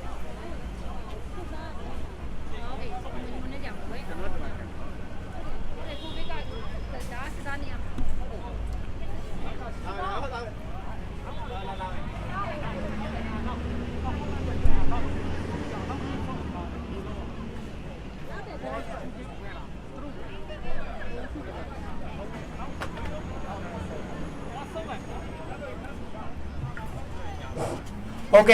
ဟိုကျွန်တော်တို့ရဲ့ဒီ performance လေးကိုကျွန်တော်စတင်တော့မှာဖြစ်ပါတယ်ဟိုအားလုံးပဲပူပေါင်းပါဝင်ပေးကြပါခင်ဗျာကျွန်တော်တို့ sign board လေးတွေကျွန်တော်ထောင်ထားမယ်ဘေးနားကကြည့်နေကျွန်တော်တို့ editor တွေအားလုံးကလည်းကျွန်တော်တို့ဘာလုပ်တယ်လဲဆိုတာကိုသူတို့ခံမှန်းမိနိုင်ပါပဲကျွန်တော်တို့တွေ့ရတဲ့ဒီကဟိုသူတို့အတွက်ကျွန်တော်ပြန်လဲဖြည့်ရှင်းပြဖို့ကျွန်တော်တို့ဒီမှာ2ယောက်ရှိပါမယ်ကျွန်တော်တို့မြန်မာနိုင်ငံဖြစ်ပျက်နေတဲ့အခြေအနေတွေကိုကျွန်တော်တို့ကထင်ဟပ်ပြီးတော့ကျွန်တော်တို့ဒီ performance လေးကိုတင်ဆက်ထားခြင်းဖြစ်ပါတယ်အဓိကကတော့ကျွန်တော်တို့လိုလားတောင်းတနေတဲ့เนาะကျွန်တော်တို့ကိုညီမယ်ဆိုတဲ့ခရိုသမကကြီးကလည်းသတင်းစာလေးဖတ်ပြီးတော့ပါစက်မှာဘာမှသူတို့မပြောနိုင်မဆိုနိုင်ပဲနဲ့သူတို့သတင်းစာလေးတွေဖတ်ပြီးတော့ action ဘန်းကောင်ဘာမှမယူနိုင်တဲ့အပိုင်းကိုကျွန်တော်ဖော်ပြထားခြင်းဖြစ်ပါတယ်တစ်ဖက်ကလည်းကျွန်တော်တို့เนาะဟိုကျွန်တော်တို့မြန်မာနိုင်ငံအတွက်ကိုချုပ်ကင်နေတဲ့ရုရှားနဲ့ဟိုချိုင်းနာကလည်းသူတို့ကကမ္ဘာမြေပုံပေါ်မှာသူတို့ကျွန်တော်တို့ဘယ်လိုအကွက်ရွှေ့ရမလဲသူတို့ရဲ့အကျိုးစီးပွားတွေသူတို့ဘယ်လိုလှုပ်ဆောင်နေကြလဲဆိုတာပဲသူတို့ကြည့်ပြီးတော့လှုပ်ဆောင်နေခြင်းဖြစ်ပါတယ်ကျွန်တော်တို့မြန်မာနေဦးမြန်မာကတောင်းတပြည်သူတွေဘလောက်တည်တည်သူတို့အကျိုးစီးပွားရှိဖို့အတွက်ပဲရည်စူးပြီးတော့ကမ္ဘာရဲ့အခင်းချင်းကိုခင်းချင်းပြသနေခြင်းဖြစ်ပါတယ်တစ်ဖက်မှာလည်းကျွန်တော်တို့ဘာပြည်တွင်းမှာရှိရဲ့ကျွန်တော်တို့ရဲ့ဂျန်စီလေးတွေလူငယ်လေးတွေရဟန်းရှိလို့ចောင်းသားပြည်သူတွေဟာအခုကိုပီယောက်ကိုခံစားနေရပါတယ်အဲ့ဒီတော့ကိုပီယောက်ကိုခံစားနေရအချိန်မှာကျွန်တော်တို့ရဲ့ NUG ဆိုရကနော်မကူညီနိုင်ပေမကူညီတဲ့အနေထားမှာစစ်တပ်ကနော်ခုနလူမျိုးရေးအဖွဲ့အစည်းတွေခုနဟိုဒီ national ဆရာဝန်တွေကိုလည်းသူတို့ဖမ်းဆီးထောင်ချအောက်ဆီဂျင်လူပေးတဲ့လူမျိုးအဖွဲ့အစည်းကိုလည်းသူတို့ကဖမ်းဆီးနှိမ်မနှိမ့်ဆက်ပြီးလုပ်နေကြတယ်ပေါ့အဲ့ဒါတွေကိုကျွန်တော်ဖော်ပြချင်ပါတယ်အဲ့အတွက်ဒီမှာပြည်တွင်းမှာရှိနေတဲ့ဆရာဝန်တွေ nurse တွေတော့ကျောင်းသားတွေလူငယ်တွေကိုစစ်တပ်ကဘလို့ဖြိုခွဲနေတယ်လဲဘလို့နှိမ်နေတယ်လဲဆိုတာကိုကျွန်တော်တို့ကဖော်ပြခြင်းဖြစ်ပါတယ်ကျွန်တော်တို့ကျောင်းသားလေးတွေရဲ့တော့ခေါင်းတွေမှာအင်းတွေမှာတွေးတွေဆုံးနေပါတယ်နောက်ဆုံးကျွန်တော်တို့ရဲ့ဘာသာရေးကကျွန်တော်တို့နော်အားလုံးလေးစားရတဲ့ယုံကြည်ရတဲ့ကျွန်တော်တို့ဘာသာရေးအထွတ်မှတ်ထားတဲ့ဖုံးကြီးတွေတော့မှသူတို့အာဏာကိုထိပါလာပြီဆိုရင်သူတို့ကတတ်ဖို့ဝင်မလေဘူးဆိုတာကိုကျွန်တော်ဖော်ပြခြင်းဖြစ်ပါတယ်အားလုံးကြည့်ရှုနားဆင်ကြပါခင်ဗျာကျေးဇူးတင်ပါတယ်ခုန3ကြောင်းမှုပေါ့ကျေးဇူးကိုချီးပွားနေရတယ်ဆော့တယ်ကွာကိုဗစ်ရဆိုတော့ကိုယ်က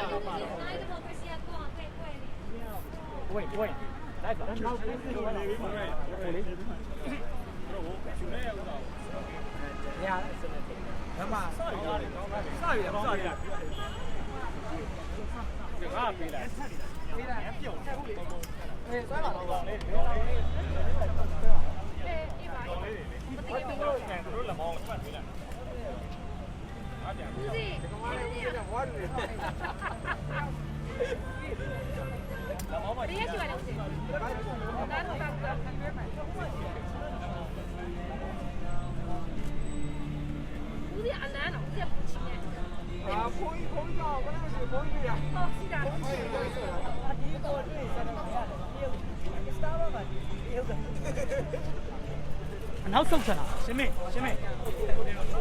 ကျောင်းသားတွေရှိတာ1 2 3 action မို့ရဟုတ်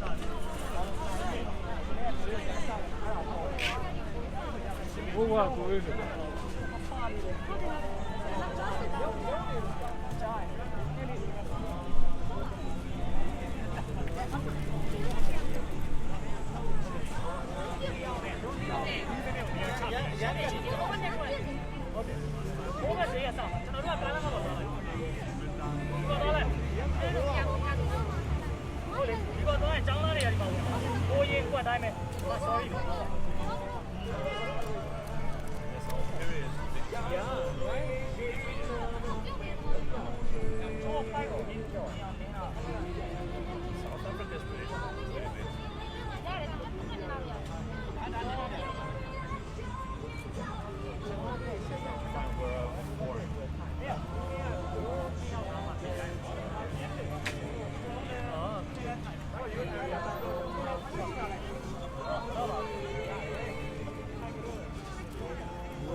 Hello, hello.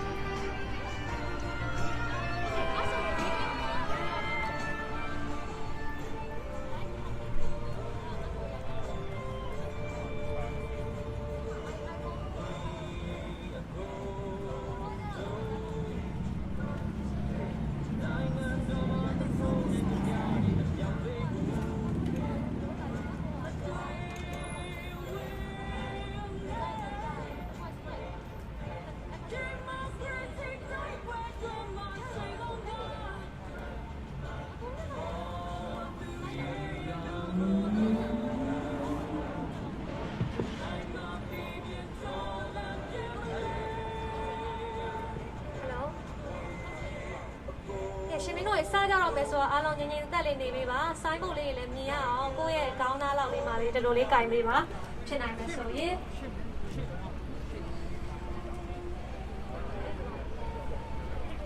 I mean, it's what a concealer.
Flatiron Plaza မှာစုဝေးရခြင်းအကြောင်းရတော့လက်ရှိမြန်မာနိုင်ငံမှာဖြစ်ပေါ်နေတဲ့ဆရာနာသိမ်းမှုနဲ့ကိုဗစ်တတိယလှိုင်းကြားမှာအပြင်းထန်ခံစားနေကြရတဲ့ပြည်သူလူထုအပေါ်မှာဆရာနာသိမ်းအကြမ်းဖက်ဖွဲ့ရဲ့ညှဉ်းပန်းနှိပ်စက်မှုများလူသားမဆန်မှုများကို UN မှလူကြီးမင်းများကမ္ဘာအရပ်ရပ်မှသက်ဆိုင်ရာတာဝန်ရှိသူများကိုသိရှိစေရန်အလို့ငါမြန်မာနိုင်ငံရဲ့လက်ရှိအဖြစ်အပျက်များကိုအနည်းဆက်ဆုံးဖော်ကျူးနိုင်တဲ့စုပေါင်းသရုပ်ဖော်တစ်ခုပြုလုပ်ကြရန်ဖြစ်ပါတယ်ရှင်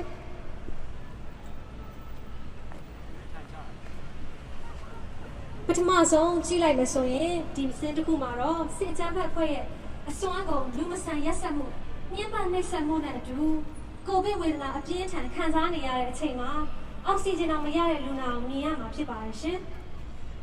လူနာကိုကုသပေးမဲ့အသက်ကယ်မဲ့ဆရာဝန်များသူနာပြုဆရာမများဆရာမများကျန်းမာရေးဝန်ထမ်းများဟာလည်းအသက်အန္တရာယ်ချင်းချောက်ခံနေရပြီးတော့အဖမ်းဆီးခံနေကြရပါတယ်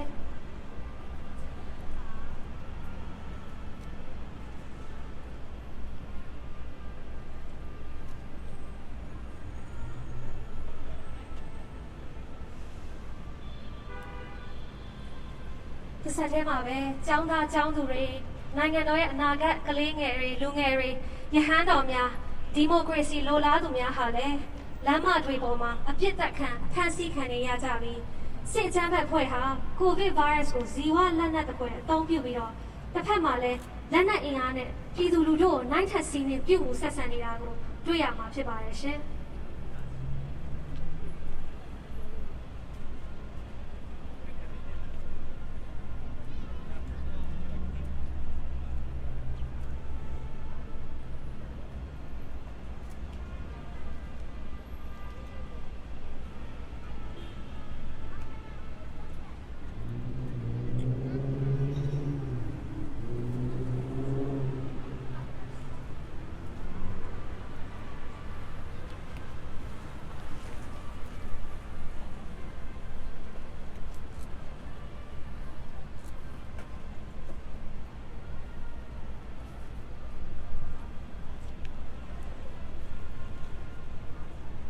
ဒီတစ်ခွက်ကိုကြည့်လိုက်မယ်ဆိုရင်ကမ္ဘာအင်အားကြီးနိုင်ငံနိုင်ငံဖြစ်တဲ့မြန်မာနိုင်ငံအပေါ်မှာလည်းကြီးနိုင်ငံချင်းပြုလုပ်နေစေဖြစ်တဲ့မြန်မာပြည်မှာဒီလိုမျိုးပြည်သူတွေခံစားနေရတဲ့အချိန်မှာအခွင့်အရေးယူပြီးတော့နှိပ်စက်နေတဲ့တရုတ်နဲ့ရုရှားဟာလည်းကမ္ဘာမြေပုံကြီးပေါ်ကနိုင်ငံငယ်လေးတွေအထူးသဖြင့်မြန်မာနိုင်ငံလိုဖွံ့ဖြိုးဆဲနိုင်ငံလေးတွေရဲ့အနေအထားကိုကောင်းဆောင်တွေနဲ့ပြင်းပြီးတော့ကြိုက်တယ်လို့ဆန္ဒရှိတယ်လို့အကွက်တွေရွှေ့ပြီးတော့ဝင်ရောက်ဆက်ဖက်နေသေးပဲဆိုတာကိုတရုတ်ခေါ်ထားခြင်းကိုမြင်ရမှာဖြစ်ပါရဲ့ရှင်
တစ်ဖက်မှာကြည့်လိုက်မယ်ဆိုရင်မြန်မာနိုင်ငံရေးအတွက် UN မှာတာဝန်ရှိသူများဟာ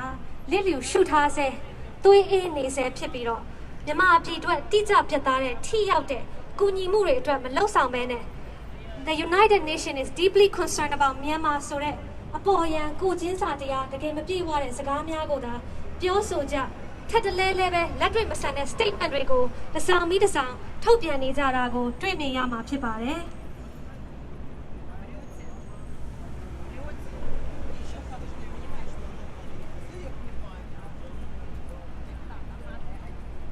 ယခုလက်ရှိမြန်မာနိုင်ငံမှာစစ်အာဏာသိမ်းမှုလမ်းမတွေထွက်မှာပြစ်တက်မှုပေါင်းများစွာနဲ့အတူထောင်ပေါင်းများစွာသောဒ democracy လိုလားသူလူငယ်များဟာနိုင်ငံရဲ့ပညာတတ်များဟာထောင်ထဲမှာဖမ်းဆီးခံထားရဆဲဖြစ်ပါတယ်ထောင်ထဲမှာလဲကိုဗစ်ရောဂါပိုးနဲ့တကွထောင်ရရှိတဲ့တင်ပတ်နှိပ်စက်မှုကိုမြန်မာနိုင်ငံကလူကောင်းလူတော်တွေခံစားနေကြရဆဲဖြစ်ပါတယ်ရှင်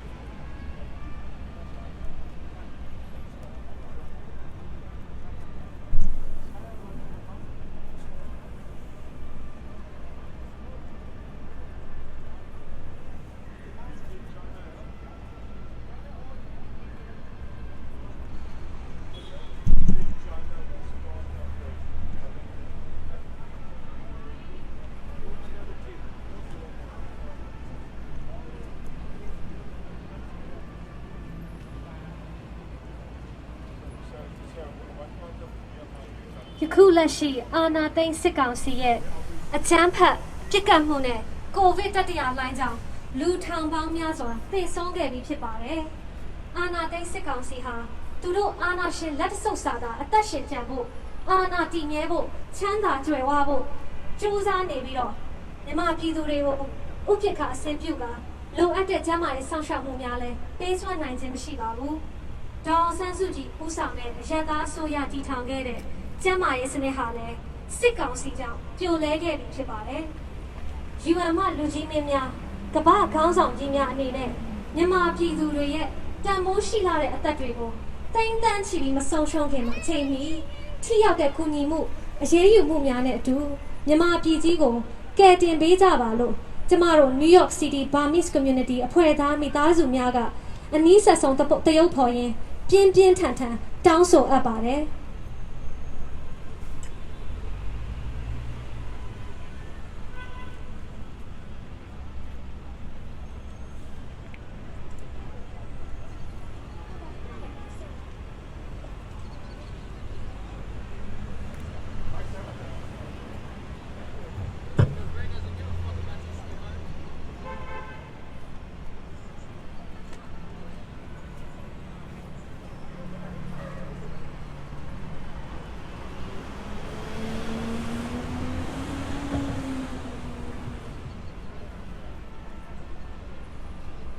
The very reason NYCBC Burmese community members are here in front of Flatiron Plaza in the heart of Manhattan is to demonstrate a silent demonstration reflecting what is happening in Burma right now so that United Nations officials and other world leaders and capable persons around the world know the challenges and the cruelty facing the people of Burma. In the first scene, in Myanmar, since the February coup, thousands of people have been brutally murdered by the military terrorists led by General Meng Online and the third wave of COVID-19 outbreak. Thousands of pro-democracy activists, youths, professionals, and elected officials have been arbitrarily detained and denied human rights, justice, and legal aid. Burmese civilians do not have access to medical care, and there is a serious spread of COVID-19 infection across the country and in prisons.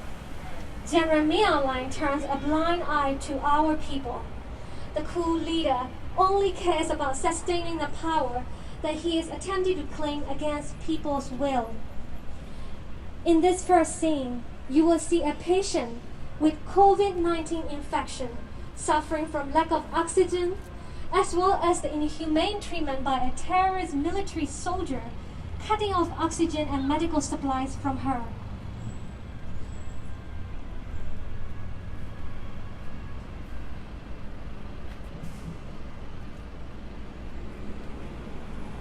On top of that, lives of medical professionals treating patients in Myanmar are under constant threat. Many of them have been arbitrarily detained and so many have been murdered by the military.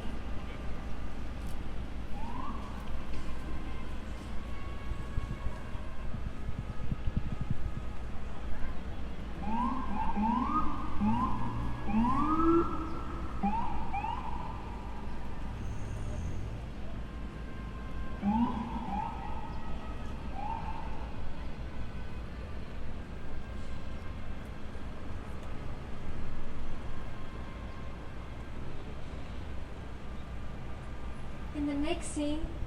you can see that the pro-democracy students have been arrested, tortured, and shot at times. Many have been killed. In addition to war weapons, the terrorist military uses the COVID-19 as a biological weapon to massacre the people of Burma. Even the religious figures are arrested for standing up together with people of Burma, standing up for what is right, for democracy and for human rights.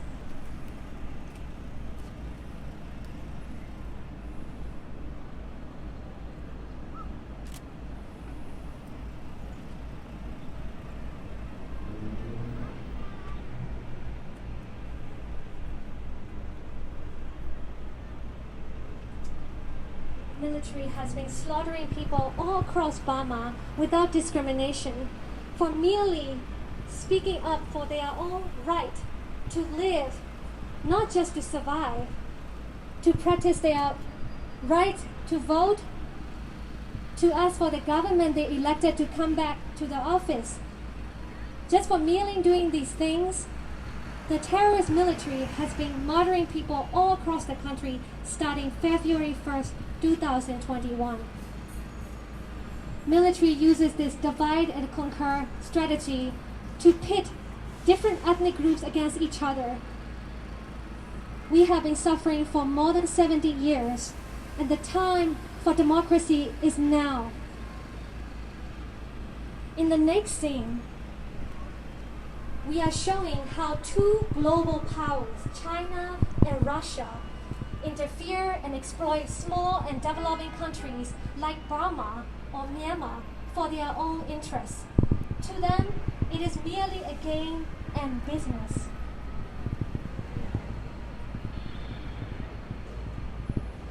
China and Russia has been using their veto power in the United Nations and preventing any real action to be taken out and followed through by the United Nations members. Every day that they hesitate and refuse to do something real, more lives are lost in my country, Burma.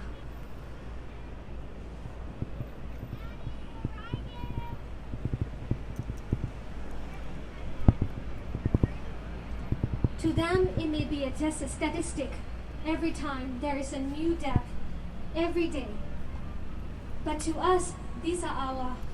family members and our friends, someone's husband, someone's spouse, someone's child, someone's friend that we are losing every single day.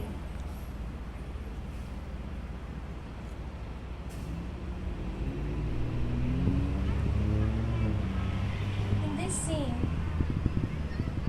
you can see that the United Nations is still indifferent to Burmese people's suffering, doing nothing more than issuing superficial statements like the UN is deeply concerned about Burma. These statements go nowhere and bring no real help for our people.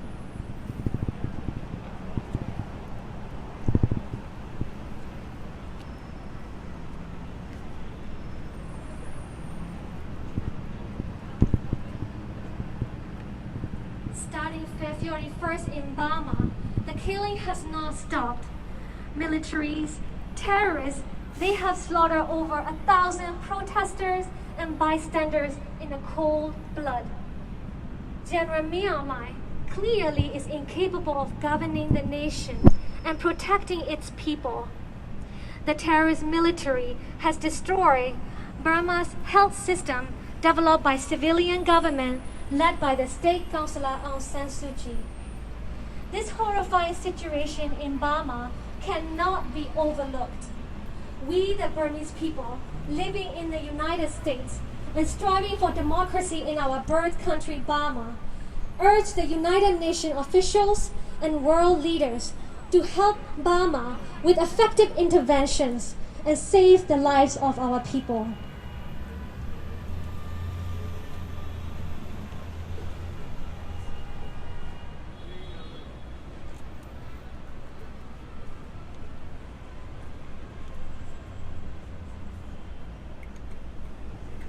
We want the world to understand that democracy is not just for the West. Attack on democracy in Burma is an attack on democracy everywhere. And denying to acknowledge our elected, civilian, democratically elected government, national unity government, is denying democracy. To be quite frank, denying to recognize NUG is denying reality itself.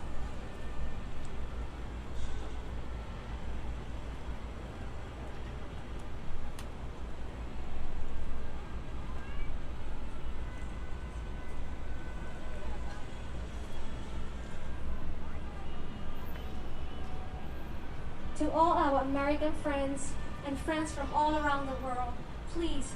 talk to your country leaders, your Congress people, your senators to recognize our democratically elected civilian government, national unity government.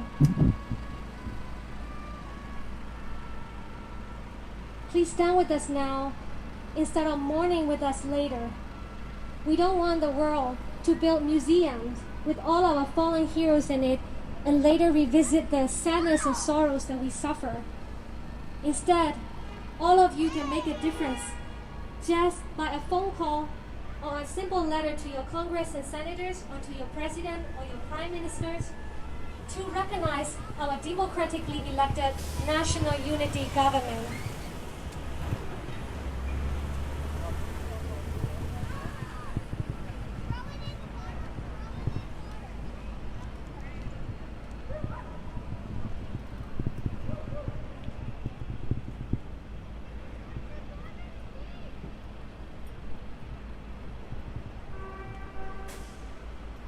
We are showing three-finger salute here to represent freedom, justice, and democracy, and our unity. I believe that most of you have heard this movement, similar movement in Thailand. People are getting arrested just for this simple gesture in my country. Not only arrested, most of the people, youths, that are arrested today, the next day the families get a phone call from the soldiers and the police to pick up the dead body of their family member.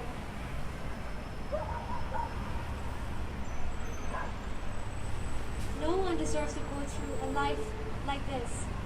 Everyone deserves a fair chance at life. This is all we are asking for. It's 2021, and there should be no room for dictators and authoritarian regimes. We want our democracy, elected government to come back.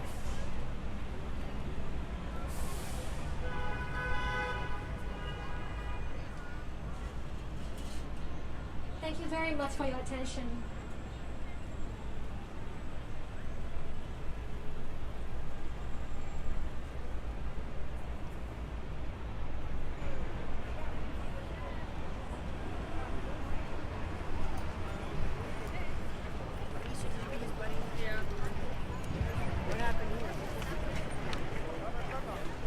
Who ရနေတဲ့ position မှာပဲလက်တွေတော့မမြောက်ထားရင်ရပါတယ်ရှင်ညောင်းနေရင်ဒီ position လေးမှာပဲတမီးတို့တော်လိုင်းရေးတစ်ချင်းနေဆိုကြအောင်ဘေးပတ်ဝန်းကျင်လူတွေလည်းအားလုံးအာရုံစိုက်နေတဲ့အချိန်မှာ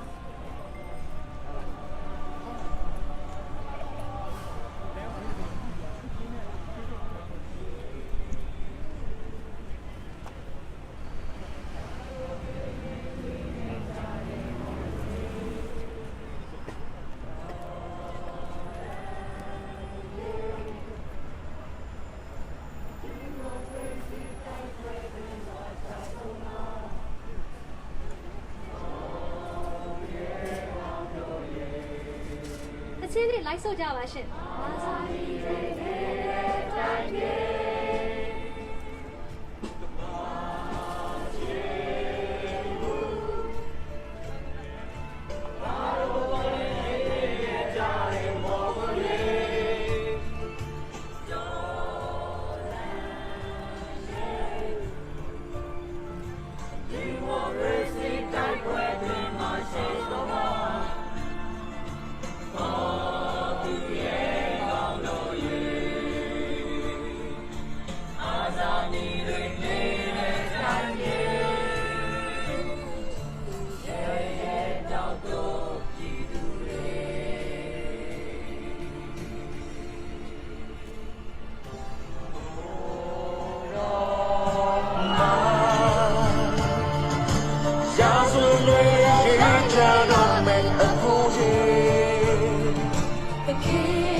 Democracy type way dream Asha Soka.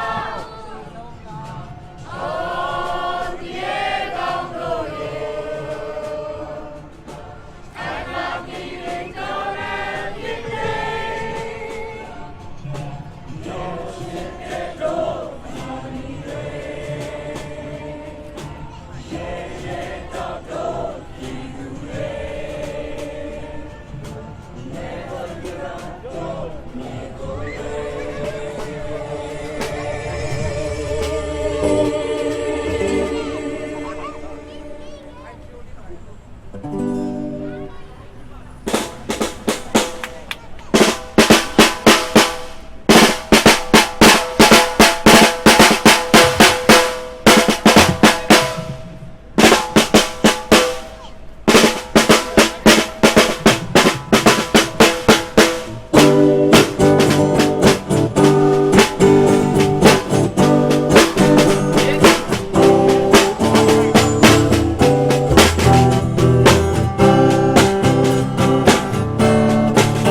တော်ထန်တင်ထားတဲ့မိသားတွေနားတွေကောင်းတွေရလို့ပဲခက်ခဲတွေရှိသေးကုန်ကြကြော်သွားမယ်စိတ်ကိုထားပိတ်ထားတဲ့နားတွေဟာအကုန်လုံးအပြောမှကြမှာပါအာနာရှင်မောင်းတော့ကြမယ်လုံးရှိပြည်သူတွေကန့်ကွက်ကြမယ်လုံးရှိအမောင်းတွေတို့တူတီအမှန်တရားတွေရဲ့ရင်ဖို့လိုပြီအာနာရှင်မောင်းတော့ကြမယ်လုံးရှိပြည်သူတွေကန့်ကွက်ကြမယ်လုံးရှိအမောင်းတွေတို့တူတီအမှန်တရားတွေရဲ့ရင်ဖို့လိုပြီစန္ဒာဖို့ထုတ်ကြမယ်အမှန်တရားပဲမှာငါတို့ယက်တည်ပြီ Hey Democracy ရရှိရေး Oh yeah Democracy ရရှိရေး Oh yeah Democracy ရရှိရေး Oh yeah စေအာနာရှင်ကြဆုံးရေး Oh yeah စေအာနာရှင်ကြဆုံးရေး Oh yeah ရေတော်ဘုံအောင်ရမည်ရေတော်ဘုံအောင်ရမည်ရေတော်ဘုံအောင်ရမည်အောင်ရမည်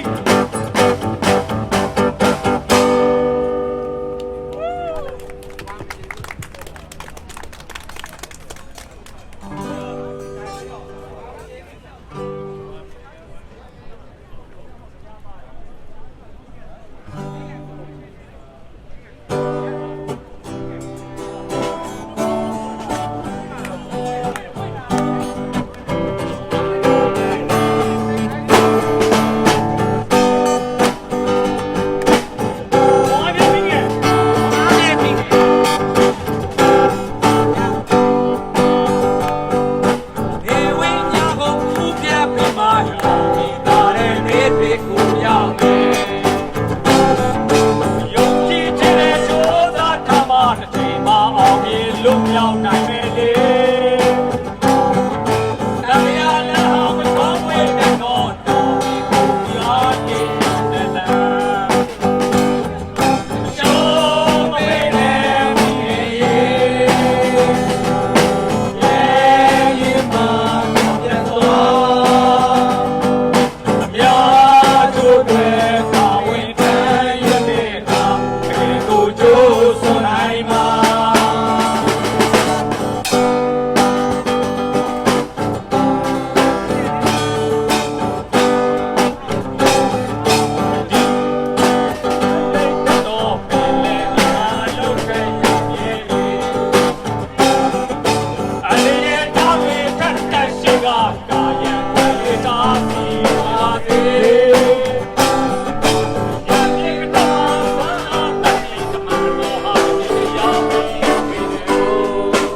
အားလုံးကို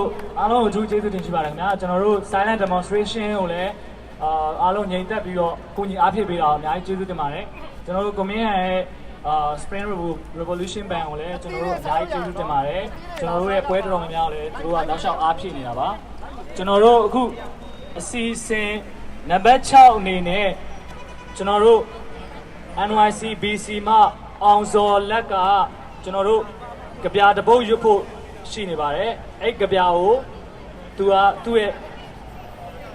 သူခံစားချက်အတိုင်းသူဒီကြပြလေးကိုရွတ်ဆိုဖို့အတွက်ကျွန်တော်စင်မော်ကိုအောင်စော်လက်ကိုကျွန်တော်ဖိတ်ကြားပါတယ်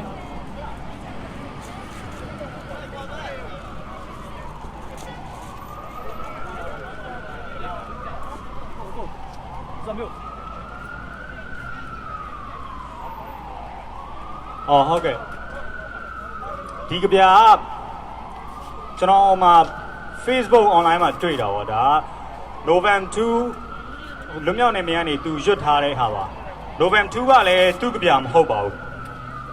ကဗျာဆရာမောင်မှိုင်းလွင်အင်းဝပါကဗျာခေါင်းစဉ်ကကဘာမကြေဆိုခွင့်မရရင်ကဘာမကြေဘူးဆိုလိုက်ကြလိမ့်မယ်ဒါငါတို့ကြပြဒါငါတို့တချင်းကဘာမကြေဆိုခွင့်မရရင်ကဘာမကြေဘူးဆိုလိုက်ကြလိမ့်မယ်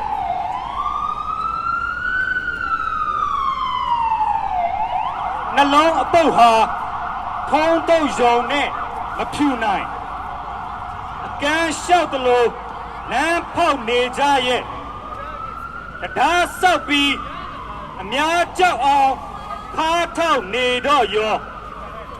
မာရှယ်လောဟာဟာတဲ့ပေါ်တာပါပဲလေကဘာမကြေဆိုခွင့်မပြုတ်ရင်ကဘာမကြေဘူးဆိုခြင်းလာလိမ့်မယ်ငါညတဲ့လားစားရတော့ပုံစံပါချလို့ဇုံကန်တကွဲ့ပုံကန်ရင်တက်ပြစ်မယ်တဲ့တနက်ကြီးရှိတယ်တက်နီးသိတယ်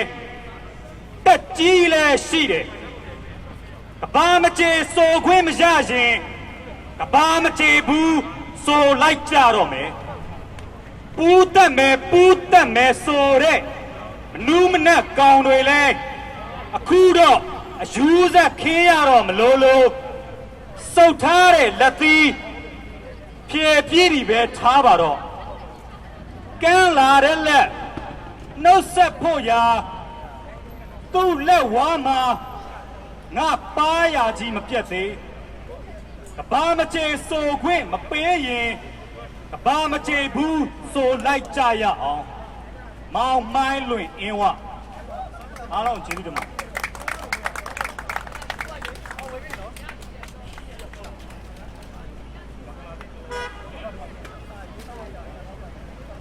ကျွန်တော်တို့ကြပြရွတ်ဆိုပေးသွားတဲ့ကိုအောင်စော်လက်ကိုလည်းကျေးဇူးတင်ပါတယ်ကျွန်တော်တို့အစီအစဉ်နံပါတ်9အရာကျွန်တော်တို့ရဲ့ NYCBC ရဲ့ member organizer ကျွန်တော်တို့ရဲ့ကိုနေလင်းထွန်းယခုဖုံဦးတိန်တရိယာတစ်ဖြစ်လဲကျွန်တော်တို့ရဲ့ NYCBC မှာဖုံကိုဖိတ်ခေါ်ပါတယ်။ရေဦးတော်လန်ရေးအတွက်အမတ်တရစကားလေးပြောဆိုပေးဖို့လည်းမေတ္တာရပ်ခံပါတယ်။ဖုံကြွပါ။ Hello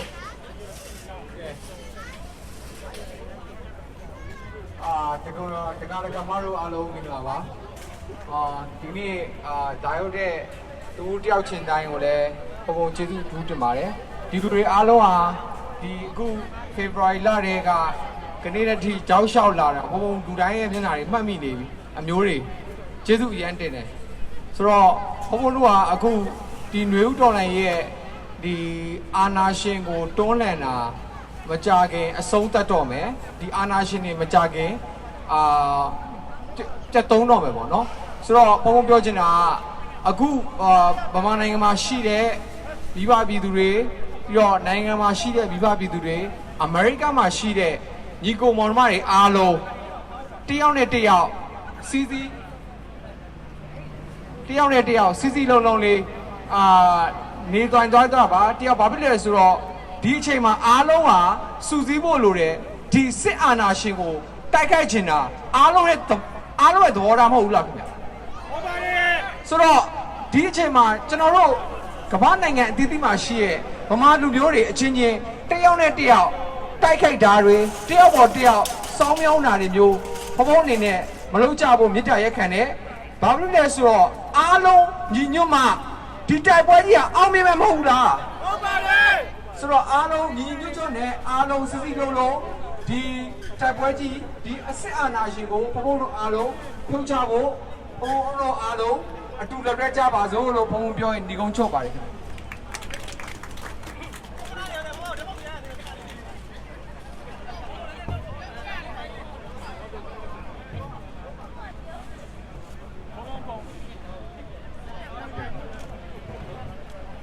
တခါရပြီလား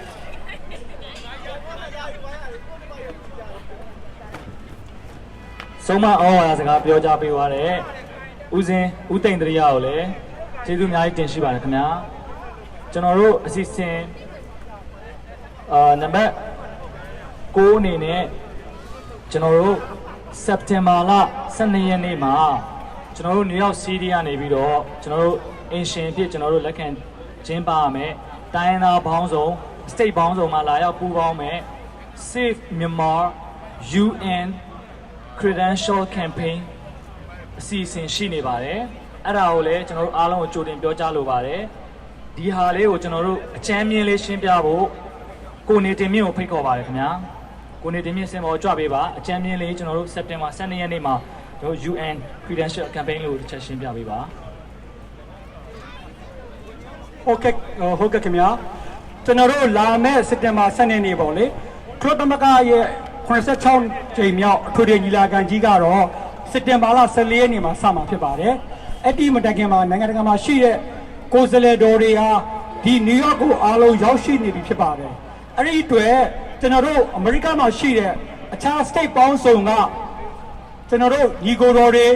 မြန်မာတွေလှုပ်ရှားတကြသူတွေဟာကျွန်တော်တို့နယူးယောက်ကိုလာပြီးတော့ပူးပေါင်းပြီးတော့ဒီကုလသမဂ္ဂရဲ့ရုံးချုပ်ရှိမှာကျွန်တော်တို့ရဲ့တာမကြီးဖြစ်တဲ့ဦးကျော်မိုးတွန်းကိုဆက်လက်နေရာရရှိရေးနောက်တစ်ခုကကျွန်တော်ခုနရှင်းပြပြီးတဲ့အတိုင်းကျွန်တော်တို့ရဲ့အမျိုးသားညီညွတ်ရေးအစိုးရအဖွဲ့ဖြစ်တဲ့ NUG ကိုအတိမတ်ပြုရေးအတွက်ကျွန်တော်တို့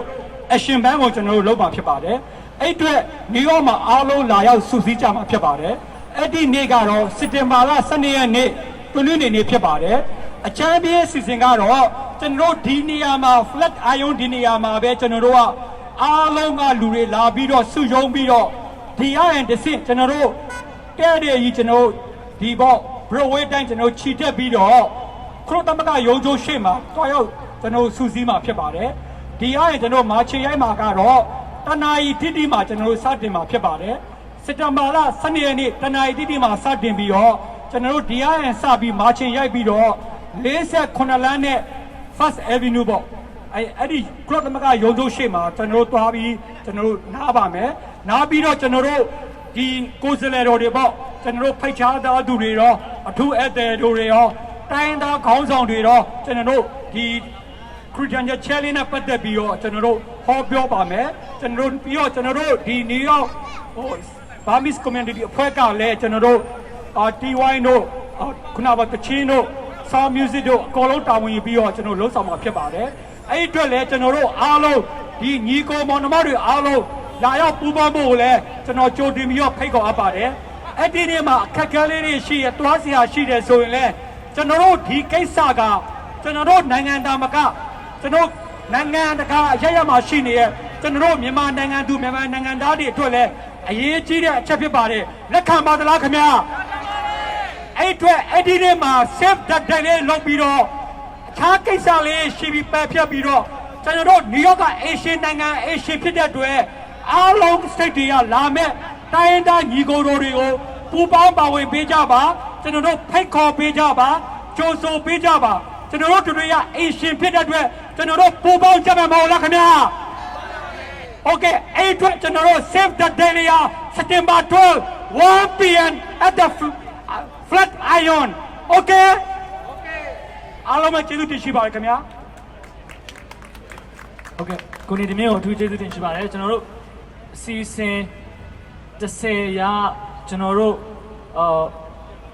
နိုင်ငံရေးအကျဉ်းသားဟောင်းကြီးလည်းဖြစ်ခဲ့တဲ့အရှင်ဇဝနာကိုကျွန်တော်တို့ဆုံးမဩဝါဒစကားຫນွေဦးတော်လိုင်းနဲ့ပတ်သက်တဲ့အမှတ်တရစကားလေးပြောကြားပေးဖို့ကျွန်တော်စင်မောဖိတ်ကြားရပါတယ်ရှင်ဗျာ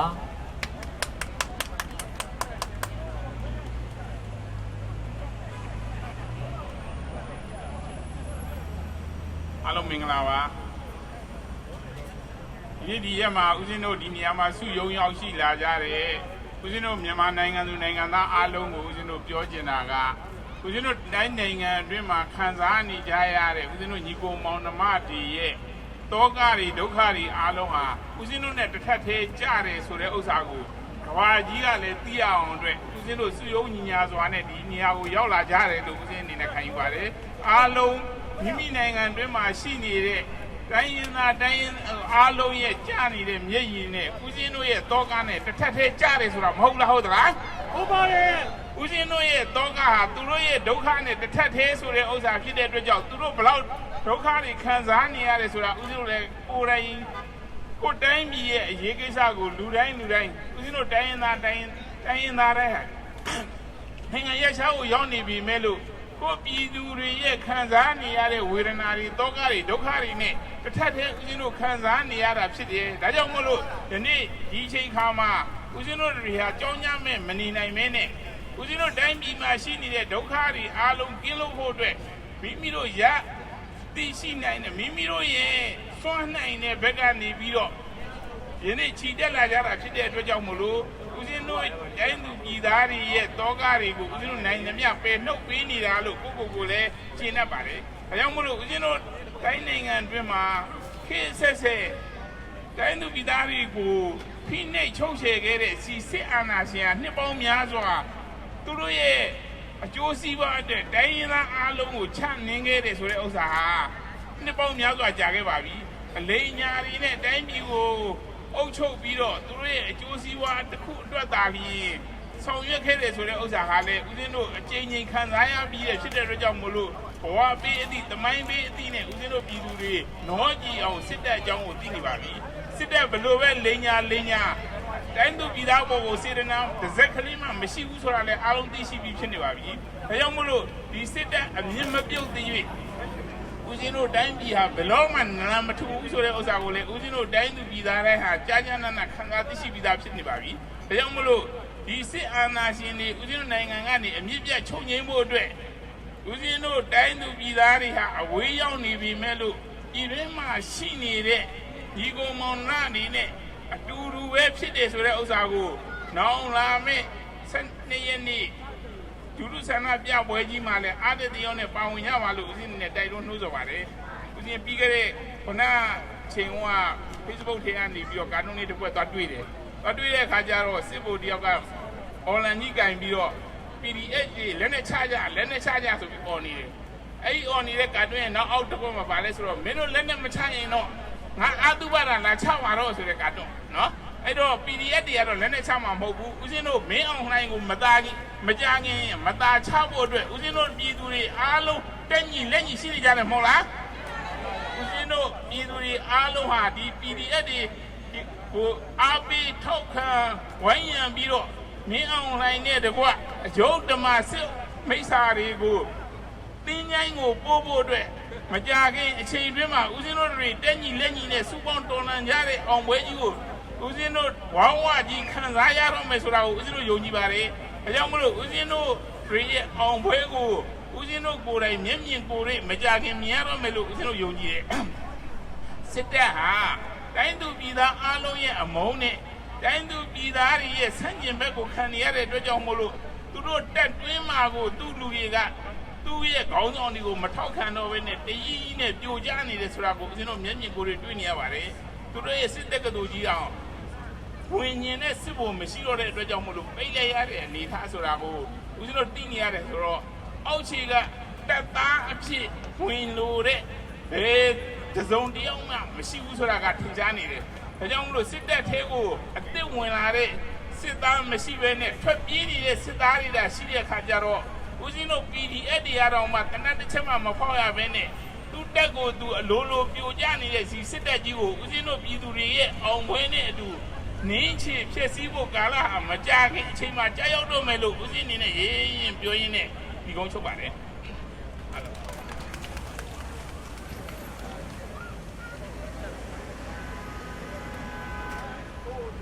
ဖုံဖုံအရှင်သဝနာကိုလည်းကျေးဇူးအများကြီးတင်ရှိပါတယ်ကျွန်တော်တို့အစီအစဉ်နံပါတ်7အနေနဲ့ကျွန်တော်တို့မဟာအဖွဲ့မှာ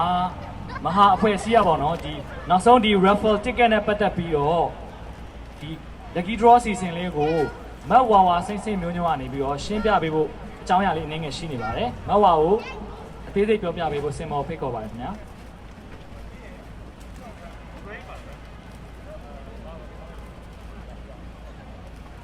ကိုစော်လေးအောင်ကျေးဇူးအများကြီးတင်ပါတယ်ဟုတ်ကဲ့ဟိုဟာလေအများကြီးတော့ရှင်းမှာမဟုတ်ပါဘူးအခုလေဟိုချစ်5 million challenge ticket ရဲ့ဒီ referral ticket အကြောင်းကိုအားလုံးသိကြပြီးသားဖြစ်မှာပါ CRPH OFP ကနေပြီးတော့မှတရားဝင်ရောင်းချထားတဲ့ဒီ5 million challenge ကဆိုလို့ရှိရင်နှစ်ပတ်အတွင်းမှာပဲကျော်သွားပြီးပါပြီပြည့်ပြီးပါပြီဒါပေမဲ့လို့ဆက်လက်ပြီးတော့ဒီနေ့ည12နာရီအထိဆက်လက်ပြီးတော့ticket တွေကိုရောင်းချပေးနေပါတယ်အဓိကပြောချင်တာကဘာလဲဆိုတော့ဒီ CRPH ကတရားဝင်ကိုယ်စားလှယ်ရောင်းကိုယ်စားလှယ်ဘယ်လိုပြောမလဲတရားဝင်ခွင့်ပြုထားတဲ့အဖွဲ့အစည်းတွေထဲမှာဒီမဟာနယူးယောက်က3ဖွဲ့ရှိပါတယ်အဲ့ထက်ကနေမှမဟာကနေပြီးတော့မှမဟာအဖွဲ့အစည်းကရောင်းချထားတာဆိုရင်အခုက ticket ပေါင်း9000နီးပါးကုန်သွားပါပြီအဲ့ဒီအတွက်ကြောင့်မလို့9000နီးပါးရှိပြီပေါ့နော်အဲ့ဒီအတွက်ကြောင့်မလို့ဒီပြောရလို့ရှင်တော့ကိုယ်စားလှယ်တိုင်းမှာမရှိတဲ့8လေးလုံး ticket ကလေးကိုဒီမှာပြောရလို့ရှင်တော့ ticket 8000ကျော်ရောင်းရတဲ့အဖွဲ့အစည်းတွေကဒါဒီ ticket ကိုရရှိတာပါဆိုတော့မဟာအနေနဲ့က9000နီးနီးရောင်းထားပြီးပြီဖြစ်တဲ့အတွက်ကြောင့်မို့လို့83လုံး4ကနေပြီးတော့83လုံး84လုံးပေါ့နော်8884 8885ဆိုတော့စုစုပေါင်း ticket 5ဆောင်ရှိပါတယ်အဲ့ ticket 5ဆောင်ကိုထူးထူးခြားခြားဖြစ်တဲ့အတွက်ကြောင့်မလို့အဖွဲ့အစည်းတိုင်းမှာလည်းဒီ84လုံး ticket ဆိုတာမရှိပါဘူးဆိုတော့အဲ့ဒီ ticket 5ဆောင်ကိုဒီနေ့ညကနေစပြီးတော့လေးလံသဘောမျိုးနဲ့ရောင်းချမှာဖြစ်ပါတယ်အဲ့ဒါလေးကိုပြောပြချင်တာပေါ့နော်လေးလံသဘောနဲ့ရောင်းချတဲ့နေရာမှာဒီ ticket 5ဆောင်ကိုဘယ်လိုပြောမလဲကြမ်းခင်းစည်းအနေနဲ့ဆိုလို့ရှိရင် ticket 5ဆောင်ကို150ရာစပြီးတော့ကြမ်းခင်းစည်းရှိပါတယ်ပေါ့နော်ပြီးတော့အဲ့လေးလံတင်တဲ့သဘောမျိုးဆိုတော့နောက်ဆုံးရသွားတဲ့ဝင်နာကိုလက်ဆောင်ပေးဖို့အတွက်ကိုလည်းမဟာအဖွဲ့အစည်းကနေပြီးတော့စီစဉ်ထားပါတယ်gift သဘောမျိုးလေးတွေပေါ့နော်အဲ့ဒါလေးတွေကတော့ဒီ ticket 5ဆောင်ကိုဝင်နာဖြစ်သွားတဲ့သူကရရှိမှာပါ gift လေးတွေကိုမဟာ Facebook စာမျက်နှာကနေပြီးတော့လည်းကြော်ညာပါမယ်ပြီးလို့ရှိရင်ဒီ ticket ကလေးတွေကိုလေးလံဆွဲကျင်တဲ့သူတွေကလည်းမဟာ Facebook စာမျက်နှာမှာကြော်ညာတဲ့အပြင်မှာကိုယ့်ရဲ့နာမည်လေးရဲ့ email လေးရဲ့ကိုမဟာရဲ့ email မှာပို့ပြီးတော့မှလေးလံဆွဲလို့ရပါတယ်ဆိုတာလေးကိုအကြောင်းကြားချင်တာပါရှင်အဲ့ဒါကတော့ဒီ31ရက်နေ့ထိလေးလံဆွဲခွင့်ရှိပါတယ်ရရှိမဲ့ဝင်တာကလည်းသူ့ရဲ့ gift လေးတွေကမြင်လိုက်လို့ရှိရင်အရန်ကိုလိုချင်သွားမယ်လို့အာမခံပါတယ်ဆိုတော့ပြောချင်တာကတော့ဒီနေ့ညစပြီးတော့31ရက်နေ့ညထိမဟာစာမျက်နှာမှာဒီticket 5ဆောင်ကိုလေးလံစပြီးတော့ဆွဲပါပြင်ပါပြီပေါ့နော်ကျန်းခင်းစင်းအနေနဲ့150ရာစပါတယ်အဲ့ဒါလေးကိုအတိပေးချင်တာပါရှင်ဒီ ticket 8လေးလုံး ticket ကိုပါတယ်ဆိုတာကအဖွဲ့အစည်းတိုင်းဒီလက်မှတ်ကိုရောင်းနေတဲ့အဖွဲ့အစည်းတိုင်းမှာမရှိပါဘူးဘာဖြစ်လို့လဲဆိုတော့ ticket 8000ကျော်ရောင်းပြီးတဲ့အဖွဲ့အစည်းမှာမှရတဲ့ticket ကလေးမို့လို့အရန်တန်ဖိုးကြီးပါတယ်လို့ပြောကြားရင်းနဲ့ဒီ ticket ကလေးကိုစိတ်ဝင်စားမယ်ဆိုလို့ရှိရင်မဟာစာမျက်နှာမှာကြည့်လို့ရပါတယ်မဟာရဲ့ email မှာကိုယ့်ရဲ့နာမည်လေးနဲ့ email လေးနဲ့ပို့ပြီးတော့လေးလံဆွဲလို့ရပါတယ်ဆိုတဲ့အကြောင်းပြောကြားချင်တာပါရှင်ကျေးဇူးအများကြီးတင်ပါတယ်ဟုတ်ကဲ့နောက်ပါအောင်လဲကျေးဇူးအများကြီးတင်ရှိပါတယ်ကျွန်တော်တို့အခုနောက်ဆုံးအစီအစဉ်တွေနဲ့ကတော့အခမ်းအနားအစီအစဉ် 17ရာကျွန်တော်တို့အခမ်းအနားပြီးဆုံးကြောင်းကြေညာဖြစ်ပါတယ်ကျွန်တော်တို့ကဒီနေ့စီစဉ်ဖြစ်သွားတဲ့အကြောင်းလင်းကတော့ကျွန်တော်တို့စက်တင်ဘာလ12ရက်နေ့အတွက်ရယ်ကျွန်တော်တို့စက်တင်ဘာလမှာအရေးကြီးကိစ္စဖြစ်လာမယ် UN Credential Challenge ဆိုတော့ကျွန်တော်တို့ဟာကြိုတင်ပြင်ဆင်ပြီးတော့ကျွန်တော်တို့ကသွေးပူလေးချိန်ကန်လှုပ်ထားတဲ့သဘောပါပဲအဲ့တော့ကျွန်တော်တို့ဒီနေ့ silent demonstration နဲ့ကျွန်တော်တို့ခုနလိုကြွေးကြော်တဲ့နေရယ်ကျွန်တော်တို့ဒီ Credential Challenge ဆိုတာဘယ်လောက်အရေးကြီးဆုံးအကြောင်းကိုဒီခုလာတဲ့လူတွေအကုန်လုံးကိုကျွန်တော်တို့ကနားလည်အောင်အရင်အကျိုးရှင်းပြတာပါလာရောက်ပေးတာပူပေါင်းပေးတာကျွန်တော်တို့ ਨੇ အခုချိန်ထိကျွန်တော်တို့လိုက်ပြီးတော့အားဖြည့်ပေးနေတာကိုအားလုံးကိုကျေးဇူးအများကြီးတင်ရှိပါတယ်ခင်ဗျာအခမ်းအနားပြီးအစီအစဉ်ပြီးဆုံးကြောင်းကြေညာအပ်ပါတယ်ခင်ဗျာကျေးဇူးများတင်ပါတယ်